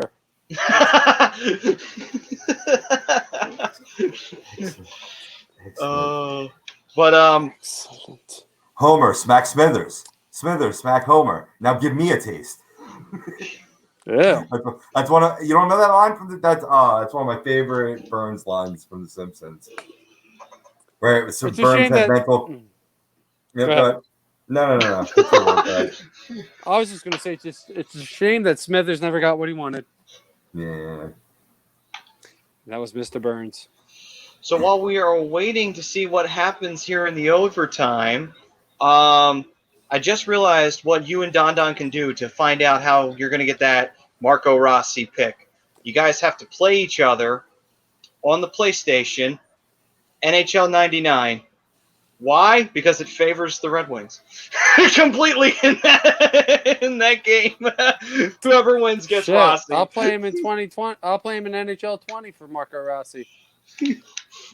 Yeah, Simpsons reference. That's there's some age here between me and him. Son of a bitch! I missed it again. Somebody score. Tampa Bay Lightning are headed to the Cup. There we go. We have our answer. So the Tampa Bay Lightning have won. Yanni Gourde scored. Okay, that makes sense. Gourde was having himself quite a series, so it makes perfect sense. Oh wow, he got. What happened? Oh! It hit the post, kind of sat and ran across the line, hit Varlamov's pad and stayed in. It never crossed the line until it hit his pad. Oh wow! Wow! That's a luck goal, but sometimes that's what ends series. All right, ladies and gentlemen. So there we go, folks. We have our answer. So Yanni Gourde. If anybody had Yanni Gourde in the office pool, you win. Don't know what you win, but you win something. But I don't believe I saw that one. No. But we know it wasn't Carter Hart, Tommy. We know that. And yeah. But I will say right now, though, it's going to be real interesting now. So now we know the Stanley Cup Finals. It will be on the eastern side. It'll be the blue and white of the Tampa Bay Lightning coming in, and it will be facing the green and white of the Dallas Stars. And this is a weird series. So I was wrong. It wasn't Yanni Gourde. Oh. It Who was it? I'm trying to get his name. I can only see his number. 71. 71. Okay. Sorelli, I think his last name is. Oh, Oh, Anthony yeah. Cirelli. Okay. Anthony Yeah. Cirelli. All right. It's kind of Hey. fitting for him. He's had a rough season. He's had a good playoff, though. He almost got stabbed by Zach Cassian, and Yeah. Oh, he yeah, took a nasty. He had a nasty collision earlier tonight with Anders Lee. Fitting, good for him. So we have our Stanley Cup final. SJM saying, well, my playoff bracket is good money. I have Dallas and Tampa. Now I'm nervous about my winner. Who's your winner? Congratulations. That's what I want to know. Nice. Who's your winner? By the way, yes, but brava to you, sir. You have picked the Stanley Cup Finals. That's pretty good. Congratulations, Nicole, too, if watching the replay. Huge Tampa Bay Lightning fan. That's a loyal listener of the show. Yeah, congrats Absolutely. to her. Rob Baker, who I'm in a group with, who I know is a Lightning fan, so I'll make sure I tag him in this so he knows that I gave him a little shout out. And congrats to all Lightning fan and Dallas Stars fans out there. You are going to watch your teams play for a Stanley Cup, something my team and Rob's team hasn't done since 2010, and Brian's team hasn't done since they won it in 07. So there you go. You can shut up. Wow. I really thought it was going to be a movement. # Flyers fans for Lightning because fuck Dallas, right? Yeah, absolutely. But I'm seeing people rooting for the Stars. All right. See, honestly, I really don't care who wins the Cup this year. I can actually watch the Cup and have no emotional investment whatsoever and say, you know what, I can just watch it and be a fan of both teams. Because, honestly, I picked the Lightning to win the Cup. So if they win, I win. But if Dallas wins, I'm not offended. It's like, you know what? Good for you, Dallas. Good for you, Perry. Good for you, Pavelski. Good for you, Hedman. Good for that whole team. Sagan, everybody. I wouldn't be upset if Dallas wins the Cup this year, honestly. I wouldn't either. It'd be a good way for Corey Perry to hang up his skates. SMJ, appreciate the compliment there. Just keep watching us, man. You'll know just as much as us before you know it, brother. What is this going on right now? Social distancing interview on the ice with Victor Hedman. Okay. Sorry, yes, Ryan McDonough. Oh, McDonough? Okay. I have a theory. Yes. I have a theory, and this could be a good sign. If I'm correct, that's why I'm coming to you guys, because you guys have more information than I do. Sure. So, going back a handful of years, the Washington Capitals, they were the number 1 seed in their conference, correct? Yep. And they were a complete disappointment in that playoff, season. I know where he's going with this. Let me dream. Let me dream. You know where I'm going. The following year, redemption story, they win the Cup, correct? Yep. Okay. Last year, Tampa Bay Lightning, they were the number 1 seed. Complete and utter disappointment in the playoffs. This year, they are on the path to possibly win a Stanley Cup.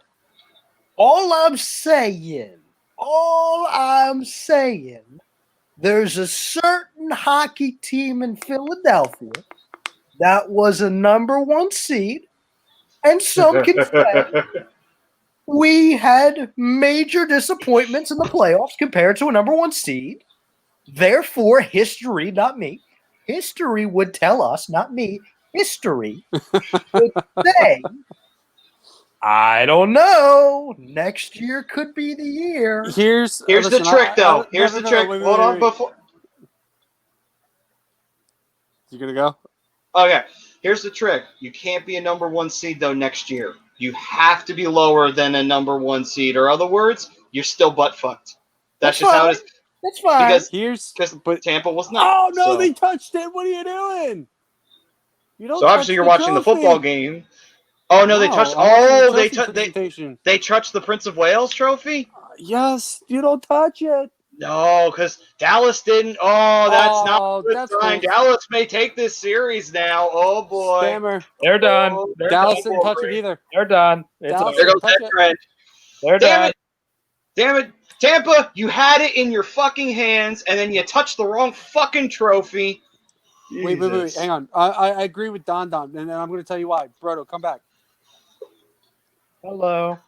Bruno, come back. I like where your head is. I like where your head is. Well And I played. like where Rob's head is. But here's the problem with that. Here's the problem with your little theory. When Washington lost that year before winning the Cup, I believe they were swept in the first round. Now, with moving forward to Tampa here, who is yet to be determined, they were swept in the first round. Flyers were not swept in the first round. They took Game 7 in round 2. That's the only problem with your theory. Brian, I why do like you the do it, theory man? Why do you got to do it, man?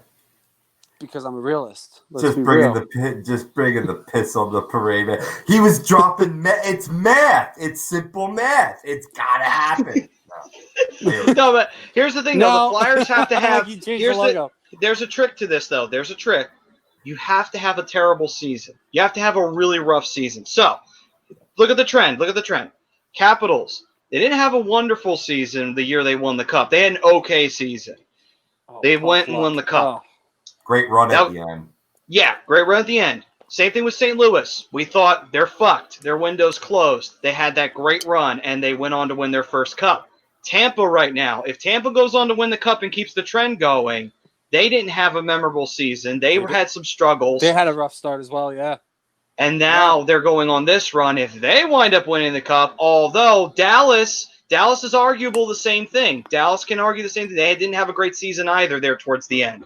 So they, too, could also keep that trend going of if you have a bad season and you win the Cup, maybe that trend carries over. The Flyers just have to have a rough season, have a really strong second half like we've done in the past, and then we go on that magic run to win the Stanley Cup. You have to be an underdog. That's just the way it has to be at this point. You have to be.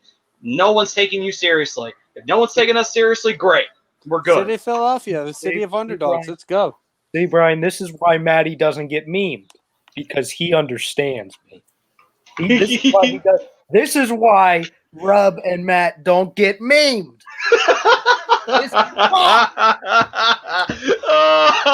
I don't mind being memed. I'll be honest with you. That is They're funny. lie. Well, funny. hold They make me the laugh. phone because I might say something next that might get me memed. Oh, boy. I kind of want to see his Who on face. this team, when you're looking at the veteran leadership, is going to carry you on this run that we're talking these other teams have had into the playoffs? Because, I've been peaches and cream towards Claude Giroux for far too long, and the man has disappeared in his last four playoff appearances. So if you're looking in terms of predictive nature, you got to look at your current lineup and who's going to carry you and who's ready to play. And with a lot of youth and wet behind the ears and veterans that just don't bring their A game when it matters the most right now, that's what I think we got to improve on. And hopefully players like, new infusions of Kevin Hayes and any potential further deal can help with that. I'm going to say Kevin Hayes. Fair points. Yeah. I say Hayes goes on a scoring run. That's my opinion. He led the team in points in this year's playoffs. That's a logical choice. I just think, and this is a theory I've had for a while, and this doesn't answer, that's a great point, Pove. This doesn't solve the veteran thing because the guy I'm going to name is 2 years younger than me. So, he's the exact opposite of a veteran. But I truly believe we're going to see a crazy trade from the Flyers this year. I believe that they believe that they're one piece away, and they see kind of a window now to where teams like, the Penguins, and there's a handful of teams that are aging to where there's a window. There's a defined window to where we can sneak in and win one of these and then have sustained, success for the next handful of years. The name I've been throwing around for months has been Patrick Laine. That's been the guy. Now, he's not that veteran leader type thing, but that's just a special player. You know what I mean? Yeah, and that's something I agree with you, Bredo. I kind of think we do see that splash trade that's gonna bring in an elite level scorer, and the type of guy like Patrick Laine is an elite level scorer. Maybe not necessarily Laine specifically, but That's something the Flyers haven't had for years, is a guy who's going to get you 40 to 50. And I think that's also another reason why they wound up losing in Game 7 is who are you going to lean on? I know we've talked about this for weeks now. I love Couturier. I love Giroux. I love Kevin Hayes. I love TK. But these guys aren't shoot first players. They're not selfish players that are, as soon as you get the look, boom, he's going to have the shot on net. You have a bunch of guys who are selfless players, and I love that about these guys.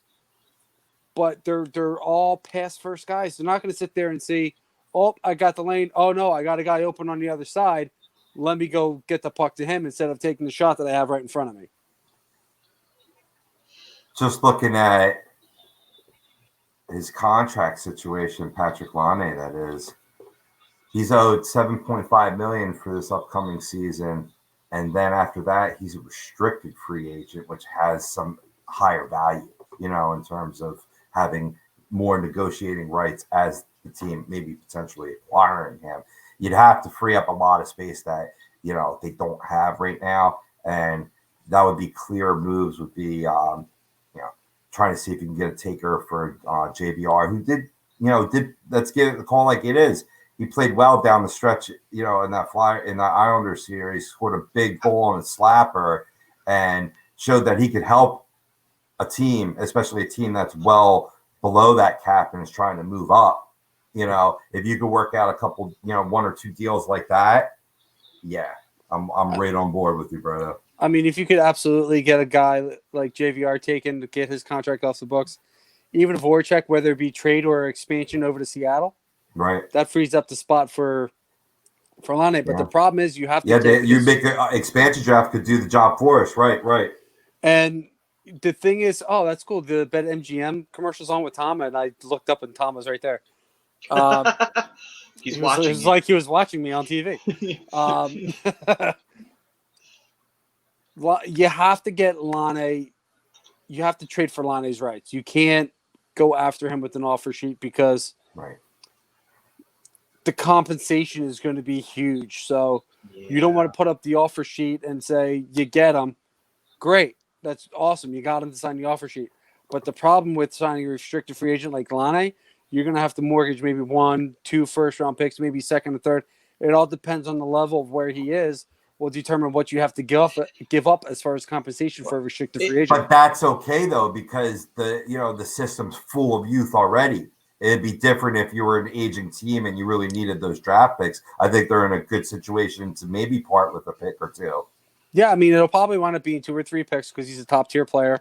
Right. But if it's giving up more than 1, maybe 2 first round picks, I can't say that I'd be willing to get the offer sheet, but I would definitely be willing to try and work out a trade to get him to negotiate. Right. Yeah. Mm-hmm. So I would absolutely be more willing to trade for him just to get his rights to negotiate without having to give up the picks. Because the one thing this Flyers team needs to do that you see teams like Tampa doing, which is why they consistently compete every year, they have that revolving door of young studs coming in and out of the lineup. Right. I was almost going to say that before SJM, and I should have when we were talking about potentially whether Washington would blow it up, rebuild, or whatever. And if they were to trade Ovi, I'd take him. He'd be perfect for what the Flyers need. They need a sniper. I don't think it'll happen. I think Ovi's a lifer. I think, no matter whether they'll retool around him. But if they are blowing it up and, bringing in a new head coach, we'll give him a home like we gave Jágr a home. Yeah, I mean, I don't see it happening, so I'm not even going to try to get the hopes up. Right. I know. But because, like you just said, Rob, he's probably a Capital for life. There's no way he leaves. And like I said, I was reading something earlier saying that he's probably going to wind up signing another 2 to 3 year extension with Washington after his contract's up somewhere around $9 to $10 million a year. So he might be making more in his second contract. So here's the thing. Say you go down that Laine route and you're trying to trade for his rights. Okay? So you come up with a package deal. Say you're not trading picks. Say you're not going to gamble away picks for Laine now. In my opinion, not only do you want to try and attempt to get JVR's contract off the books, you're going to have to give him a young player. You got to give him something. Also, you got to give him a player that is solid enough that could at least contribute something. So I would have to think you have to try and find a veteran on the team that you can give him, whether it be a D-man or a forward. Yeah, they're going to go after. They're going to ask for Frost or York. Yeah. So that's going to happen, and if that's the case, then you pass, right? And you really highlight the picks, because then that way you're giving them potential like high prospects, for the organization, sacrifice for your own, which is cash. It's just as good as money. All right, so if I'm trying to get Lane, yeah, I could definitely. Maddie, you're probably closer to on point with getting the vet and an NHL ready prospect. So what I do is you're probably going to get more intrigue from a guy like Voracek, because he can at least get you to 40 to 50 assists a year. So and that's something that could help them out, is having a setup guy for a guy like Scheifele or Blake Wheeler or somebody along those lines. So I think Voracek is going to be a little bit more, and he's also going to be around the same price range as Lane is probably going to be in the $8 to $9 million a year range. Yeah. You might even get a little cheaper with Lane because he is coming off an off year. But so Voracek will probably be more intriguing. You might be able to get a guy like Jay O'Brien involved in the deal, get him to move. And maybe if they want a defenseman, I don't know, maybe you package maybe Haig or Sanheim or somebody like that. I mean, that might be a tough deal, but if it gets in Lane. The only reason why I say that is because one of the things that killed them in that Calgary series, not only were they injured, but they were getting roughed up a lot. Calgary was beating the piss out of them because Calgary had bodies and they were throwing them. Winnipeg didn't respond very well to that. My opinion, I think Winnipeg would want to try and get somebody, maybe a one or two players that can at least handle that kind of play and dish it back out. Not get thrown in the box, but be able to handle when big bodies start getting thrown around. They, too, can respond in kind, because that really hurt Winnipeg in the long run. Yes, not having their players hurt, but also getting roughed up a lot just killed their momentum, killed their confidence. They were a broken team by the time they got eliminated. So I would say I'm thinking that they might be thinking about that, where we need a little bit of a big body presence in the defensive zone so we don't get roughed up again like we did against Calgary. And that's kind of why I'm throwing the name like maybe Kevin Haig or Sanheim. Sanheim, you could definitely he's more of a dual defenseman. I mean, he's definitely two-way defender for sure, but because he's got a good shot off the point. But he's also a physical presence. Kevin Haig's a little bit more defensive. But again, he's a guy, exactly the guy you're talking about, that Winnipeg might need is defensive defenseman with a physical presence, a guy who's willing to throw his weight around, and if somebody takes a little cheap shot, willing to step in and say, "Hey, dude, like back off before I knock your teeth down the back of your throat." So I think that works. Like I said, Voracek, maybe a Haig, maybe a Sanheim. Jay O'Brien as a prospect, and let's be real, you're probably going to have to throw a pick or two in there as well, because if they trade Lane, they're going to take a couple steps back. Yeah, true.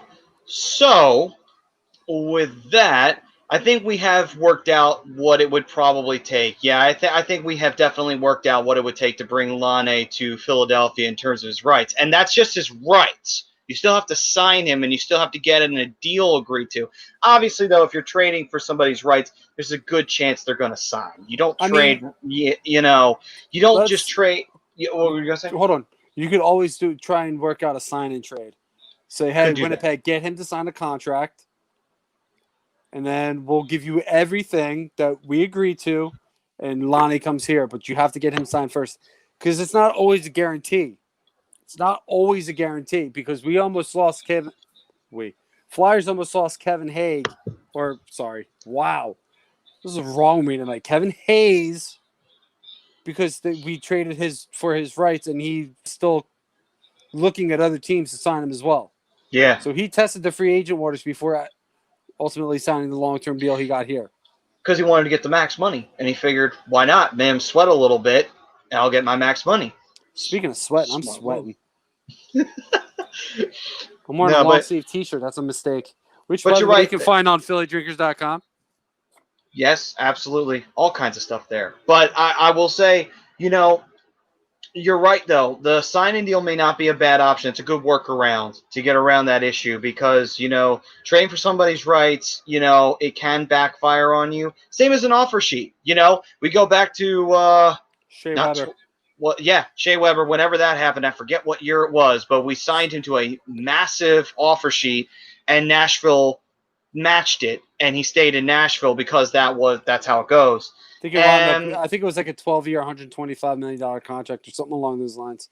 It was huge. Now, that was a smart move in the sense of, okay, if we had gotten Shea Weber, that absolutely would make our defense very good. But we didn't get him at the end of the day. So it's like you run your risk of that. And that took a long time before that officially got all sorted out. And once that did, what are you going to find on the free agency market by then? A lot of free agents they're like this. They get picked up real quickly.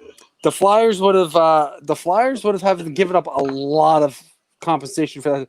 I believe the compensation, if I remember correctly, for Shea Weber was 4 first-round picks. Yeah, it was pretty rough. So yeah. you have to be careful with the offer sheets because the compensation could really handcuff you for a few years as far as, the tier level player that you're going after. Yeah. And I mean, obviously, it was a different ideology back then. The Flyers were still in win now mode before they decided, you know what, we need to retool this team. And now that we've retooled it, now we're getting into that zone of, okay, we're actually at the part of being a possible contender. I mean, we still have to wait and see what next season brings.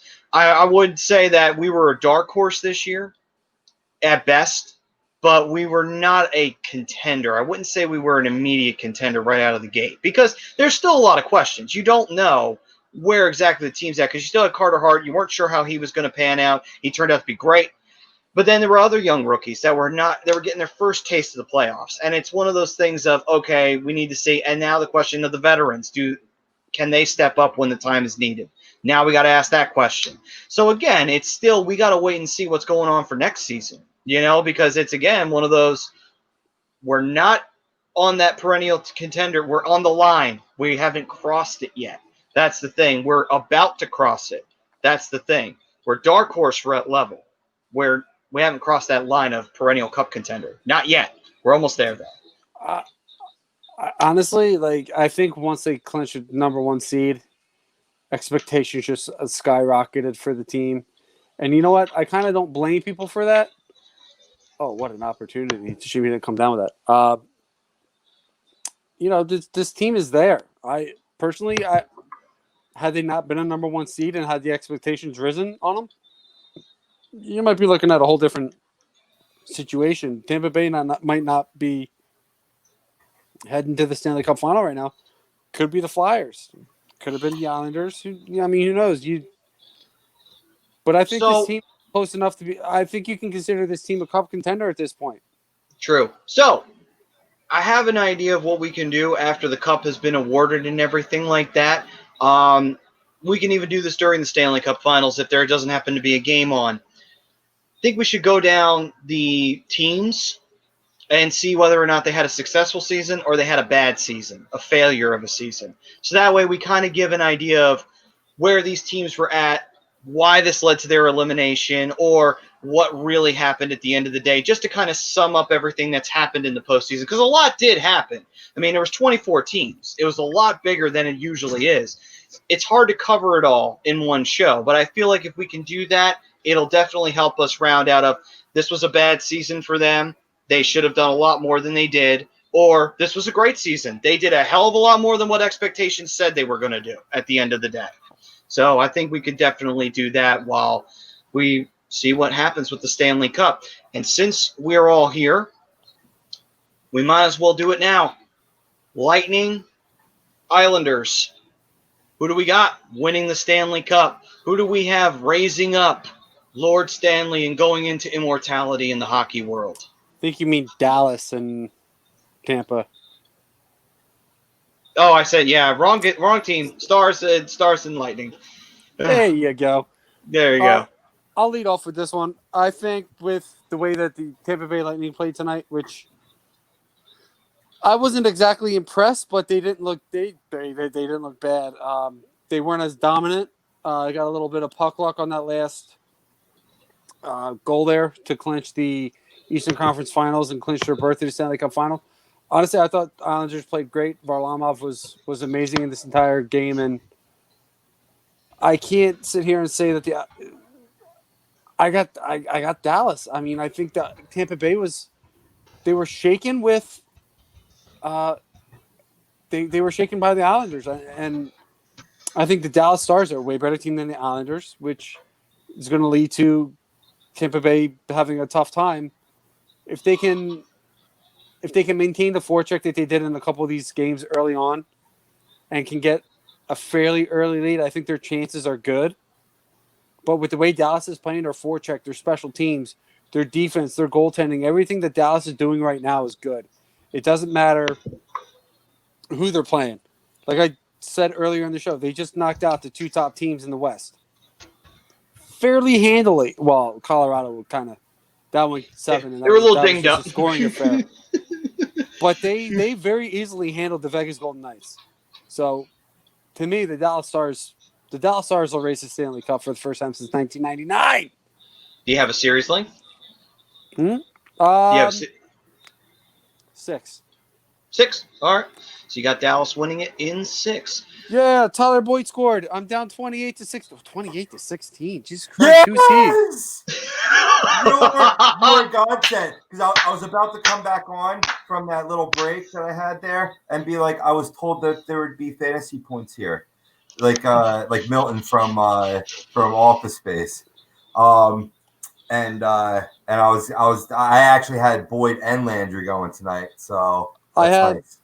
I have Boyd in one league and I have Landry in the other. What's Landry's line? Last I checked, like it was like 4 for like 50 something. Oh, I was hoping he found the end zone. Nah, I know, but I've been on with you boys for a little bit. Sure, I haven't looked. I haven't looked yet. I've been good. Yeah, that's why. Do you do that too? You don't check your team until after the games? It's like bad luck. No, I try. I check as often as I possibly can. But oh, I thought you were going. I'm on with you boys. Come on, I now like nothing the else matters. superstition, though. I like it. The show, right. And the Browns are 1-1. Bengals are 0-2. Well, bringing it back to the show. I gotta stay true to the team that I picked from the get go, and that's Tampa Bay Lightning. Yeah, the Islanders make a lot of teams that look shaky. That's just what they do. That's their system. You know, we saw that with the Flyers. We saw that in their series against Florida Panthers. You know, their whole ride has been chock full of that. But in the end, the same things that you said about Dallas, Brian, can be said about this Lightning team. They're tough up front. They got good proven goal scorers. They play great in the neutral zone. They don't turn the puck over. They got size on the blue line, and they have one of the best goalies in the game. I think this is where you're going to see a potential Conn Smythe performance from Andre Vasilevskiy. All right, since you went the Conn Smythe route, I'll throw my Conn Smythe out there. Go right ahead. I think Jamie Benn leads this team to Stanley Cup. He's been leading them through the round so far. Man, it can happen, man. I didn't see. I had them pass Calgary, but I had what would have been a healthy Avalanche team defeating them.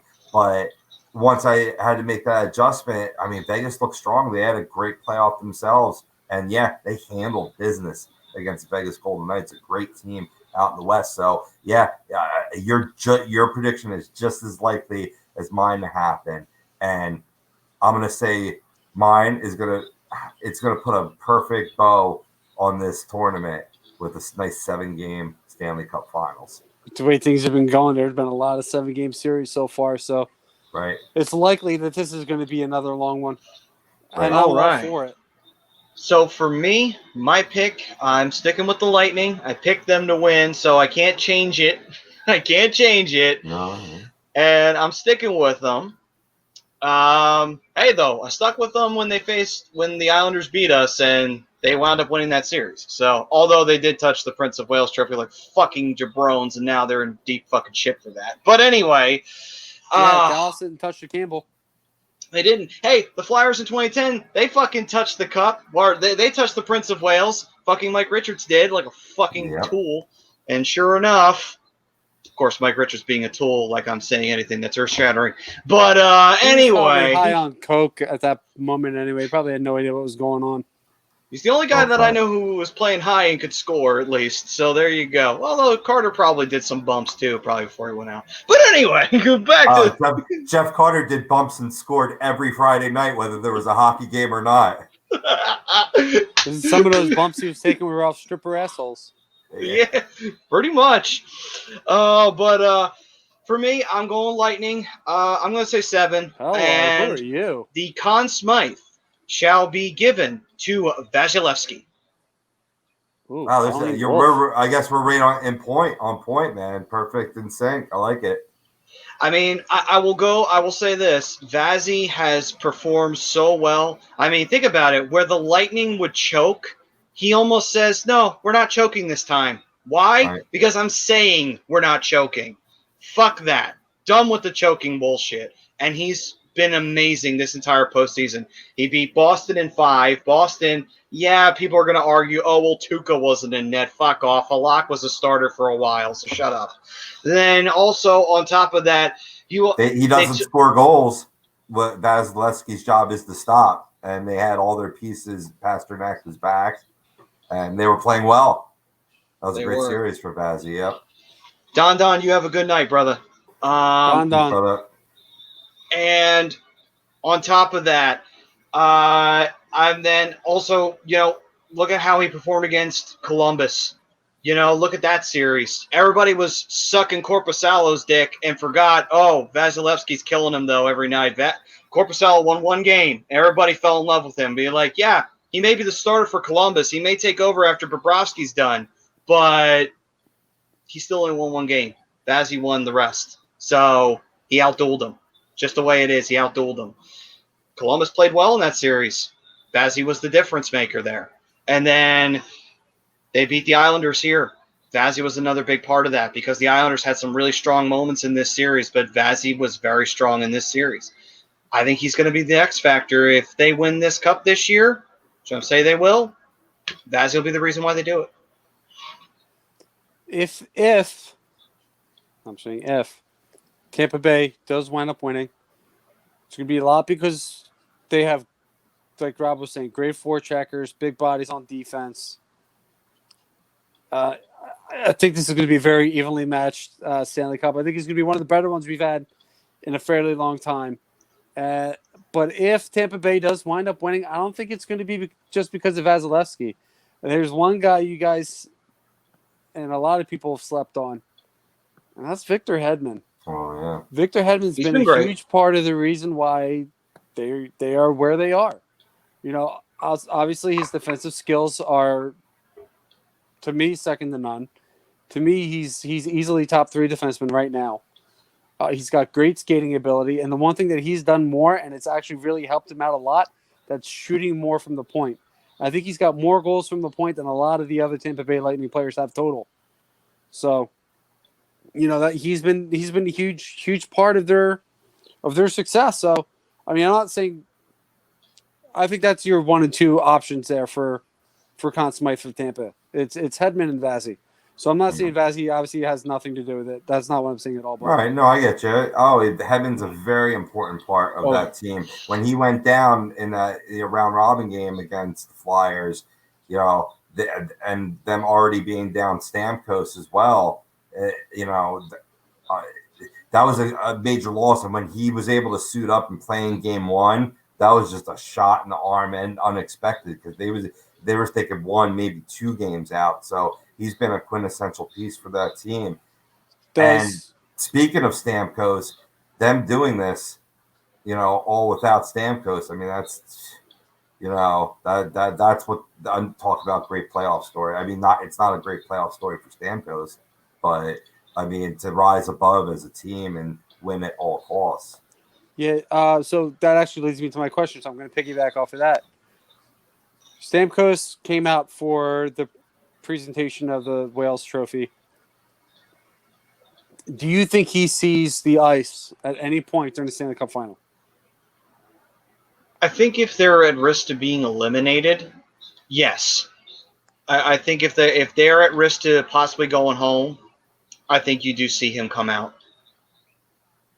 I mean, I'm not exactly sure what's wrong with him, so if anybody out there knows, just let me know. I mean, I know he's hurt.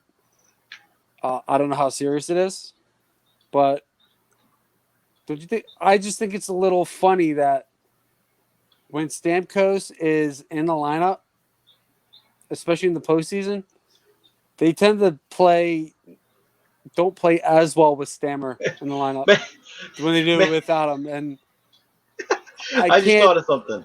I can't remember if when last time they were in the Stanley Cup Finals, Stammer was a part of the roster or not. He was. But the fact that they got to the Stanley Cup Final without him, I'm not exactly sure what that says. Maybe I'm just overanalyzing it. Here's something. I thought of something funny. What if they had a deal that they made and they told Stamkos before, because they kept on winning, and they said, "Hey, Stammer, we don't want you to dress. Doesn't mean we don't love you, but we'll give you a ring. We'll put you on the cup, but you can never dress for a single game and fuck up the mojo, because the mojo's perfect right now where we have it." Maybe that's what it is. Maybe they made a deal and they said Stamkos can't dress or it'll fuck up the mojo and they'll lose. Well, Any athlete in their right mind would just go, Yeah. especially since he's getting a ring and his name's going to be on the cup anyway because he's on the roster. Yeah, that's right. Yeah, of course that would happen. So obviously that deal's like, sorry, Matty. Yeah. It's not. I ain't trying to burst your bubble. It's not unfounded Wait a minute, no, what I you think- said. I'm sorry. I was going to say, I thought you had to dress in a Stanley Cup game. No, you just have to be on the roster. Which he's on the roster. He's just hurt. All right. Robbie, what were you going to say?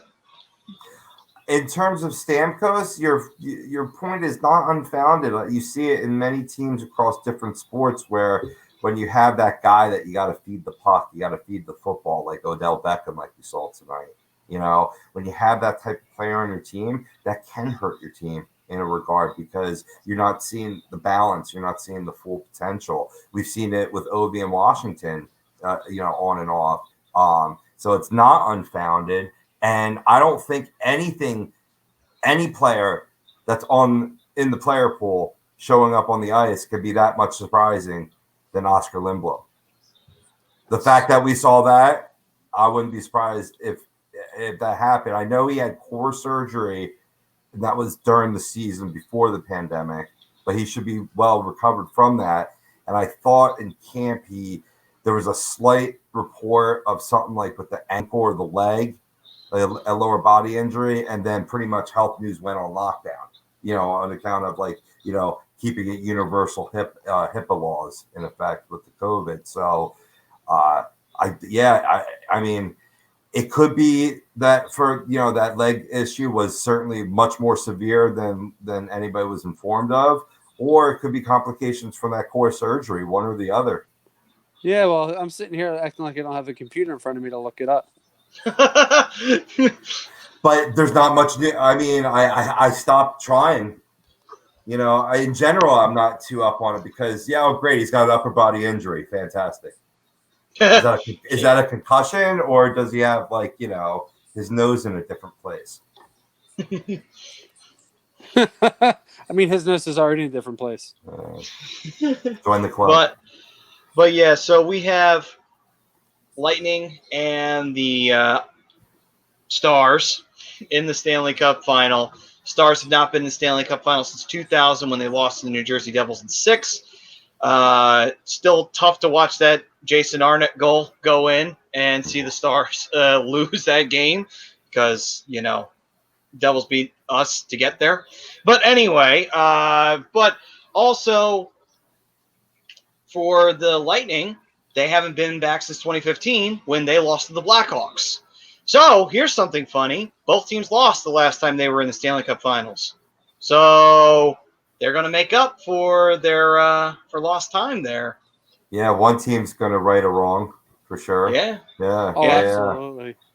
big time. And it'll be really interesting. Now, here, I told this to Brian. I'm going to tell this to you, Rob. This would have been interesting if it did happen. If the Islanders had actually won and gone to the Stanley Cup Finals, they would have wound up facing the Stars in both of their incarnations because they Yeah. faced Minnesota. And there's only one other team that can do it, and that's Pittsburgh. That's the only other team that can do it. So, would have been interesting if that had happened. They would have made history before they even played the game. But still, though, it's going to be a fun series. You got two very intense, big body, high scoring teams, both of them with goaltending power that's been proven. Hedman's come out of nowhere as a backup goaltender, filling in for Ben Bishop, and has proven to be a titan back there and has been a major contributor along with the offense, leading them to the Stanley Cup Finals. And also, you have, of course, Vasilevskiy in net for the Lightning, who's done a phenomenal job, and their offense, and Victor Hedman, of course, doing an amazing job for that team. It's going to be two teams that, like you were saying, Brian, are very evenly matched. The possibility of a Game 7 is very high with these two teams. It'll be the second straight year we've seen a Game 7 because we went to 7 last year, but we had two very different teams. We had a very defensive team in St. Louis, and we had a very offensive team in Boston. So it's going to be very interesting to see what we get out of this series. All right, so I looked it up. So according to Chris Johnston of Sportsnet, in an article from September 14th of this year, Stamkos hasn't played from undergoing core muscle surgery, which Rob was saying, which came with a 6 to 8 week recovery period, past during COVID. Again, Rob said that as well. He suffered a lower body injury during phase 2 workouts in June. Was a full participant in practices as the Lightning entered the Toronto bubble, but hasn't played a game yet. So probably suffered some setbacks on whatever the lower body injury is. Maybe knee injury, because I know he's had a couple of those in his career. So possibility there. Maybe pulled muscle, torn muscle, groin injury, which the groin kind of makes a little bit more sense because I didn't see like any crutches or anything when he was accepting the trophy, taking the picture with the team. So maybe it's a groin injury. I know they can linger. Like a groin injury to a hockey player is like a hamstring injury to a football player. It just lingers, and it's hard to fully heal from that. So again, speculation. That was Chris Johnson of Sportsnet. Well, so it may be possible, but then again, who knows? Pronger had that injury. He showed up in 2011 when we were possibly going to get eliminated by Buffalo, and he had that career-ending issue that happened right at the beginning of that year. So you never know. You never know. It could be where if they find themselves in that spot, Stamkos may get dressed and say, you know what, my team's about to get possibly eliminated in the Stanley Cup Finals. I'm going to try. I'm going to try and help out my team if I can. It's happened. I mean, if they're the way that they're playing well right now and how things are rolling for them, it wouldn't surprise me to see them keep Stamkos on the sideline because they got more than enough leadership and they got more than enough offensive production. I don't think we see Stammer. I don't. I honestly don't. I don't. Even on the verge of elimination, I don't think you see him. Because, like I said, if it is a groin injury, he could very easily aggravate it and be gone, and then you're down a player on the bench. So, I mean, there's that's a huge thing to worry about. Well, it'll be a fun series to say the least. We've got two teams that are evenly matched, Lightning and the Stars, two teams from non-traditional markets, two teams that lost the last time they were in the Stanley Cup Finals, and one team that hasn't been in there since 20 years in an unprecedented run with a backup goaltender, while a team that hasn't been there since 2015 has had some great seasons, had a record-setting season last year, and embarrassingly got swept. And now they're in the Stanley Cup Finals to try and right the wrong that they basically wrote for themselves over this last period of being dominant in the Atlantic Division. So we thank you all for joining us. It should be quite a memorable Stanley Cup Final. And gentlemen, you have any parting things you want to say about this Stanley Cup final before it gets going and before we get ready to see a Stanley Cup champion crowned? The only thing I gotta say is it's a shame that hockey's getting ready to come to an end. But the good news is it's going to be a short wait because we'll see you guys back in December. True. See, now we're simpatico. That's exactly what I was. That's exactly where I was going with that question. Is that I'm still in heartbreak. I'm still mourning. I'm in all in black over our Flyers. But yeah, there's a short wait until the next possibility to hoist Lord Stanley's Cup. Let's go. Let's go. Thank you to everybody who chimed in, SJM86, and also the Nerdy Sports Guy, Prism, obviously, Don, who unfortunately had to check out, Yosef, who had to check out, but thank you guys, Bobby Eagles, everybody who is chiming in tonight, obviously Rosca. Everybody who's chimed in tonight, thank you all so very, very much. We appreciate you guys. And even if you didn't comment in, if you were viewing us, whether you were viewing us for 5 minutes or 10 minutes or the whole thing, thank you very much. We appreciate you guys. You are our lifeblood, and you are the reason why we do this. We love it so much because we love you guys. And if you want to support us, there is a way to do that. And that is by going to where, Bri? Head on over to PhillyDrinkers.com, baby. You can get all kinds of A2D merch there. Goes from T-shirts like Rob has, long sleeve T-shirts like I got, hoodies, zip-up hoodies. It's September. It's middle of September, starting to cool off. Get yourself a nice hoodie. Beanies, baseball caps. I would show you my baseball cap, but it's all sweaty and gross. All kinds of stuff. You can support the station as a whole. You can support individual shows like Lazy Booking, Birds of a Feather, Agree to Disagree, AM and the PM, The Fix, all kinds. Any show that you prefer, it's all good. It's all A2D. It's all good for us. PhillyDrinkers.com. That's Philly Drinkers LLC. Go get your A2D gear. That's where you go. Hell yeah. And also, we were brought to you. Also, fall collection's coming up very shortly. We got socks and a blanket out now, I believe, with much more to come. Okay. Interesting. Yes, Brodo. I have an idea. Sure. I have an idea. And pardon my tardiness, I was ripping Matt Klintak to shreds on our social media platform. Understandably so. Doing things over here, yes. Philly's new pastime.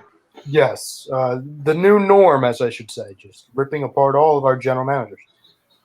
Speaking of general managers, I figured sometime in the next handful of weeks, maybe you guys, because I know the people at home enjoy this when some of the other shows do it with the Phillies, the Sixers, and the Eagles.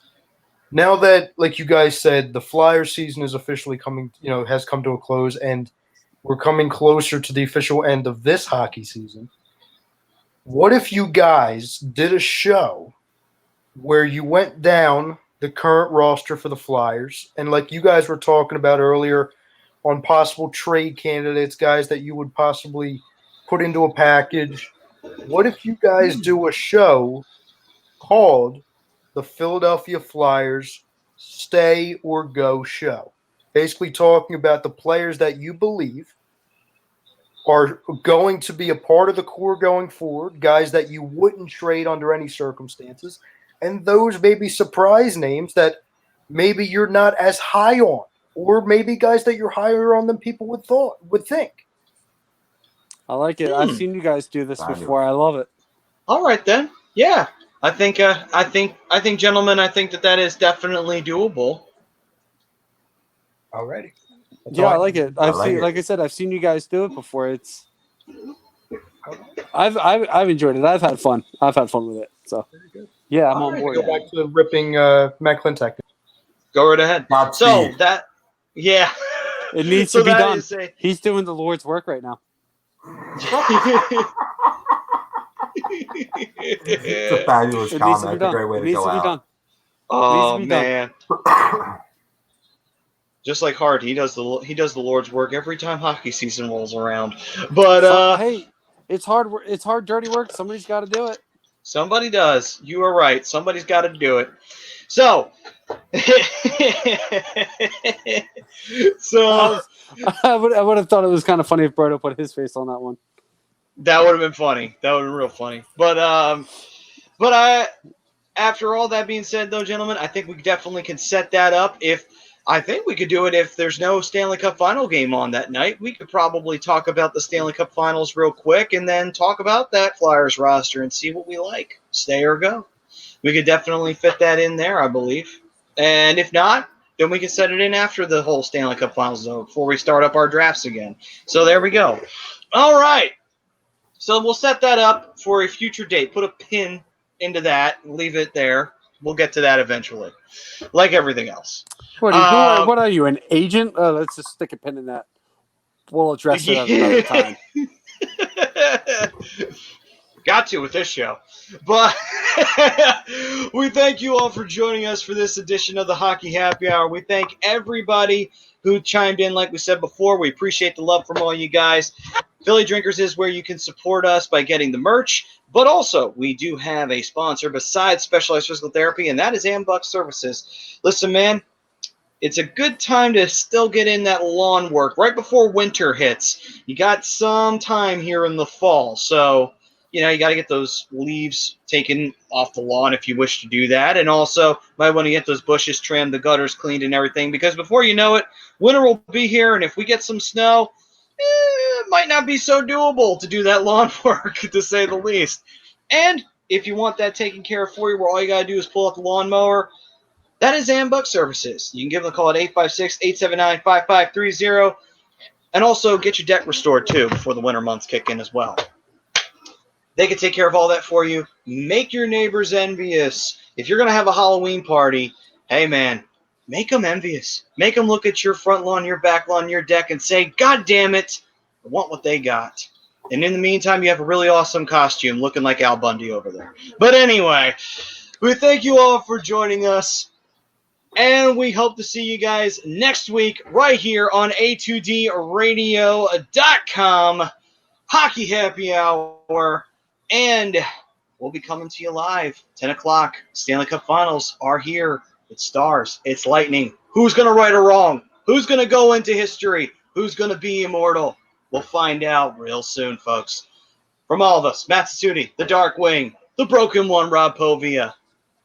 We'll see you next week. Peace, love. Stay safe. Stay healthy. Wear your mask when you go outdoors. We'll see you guys.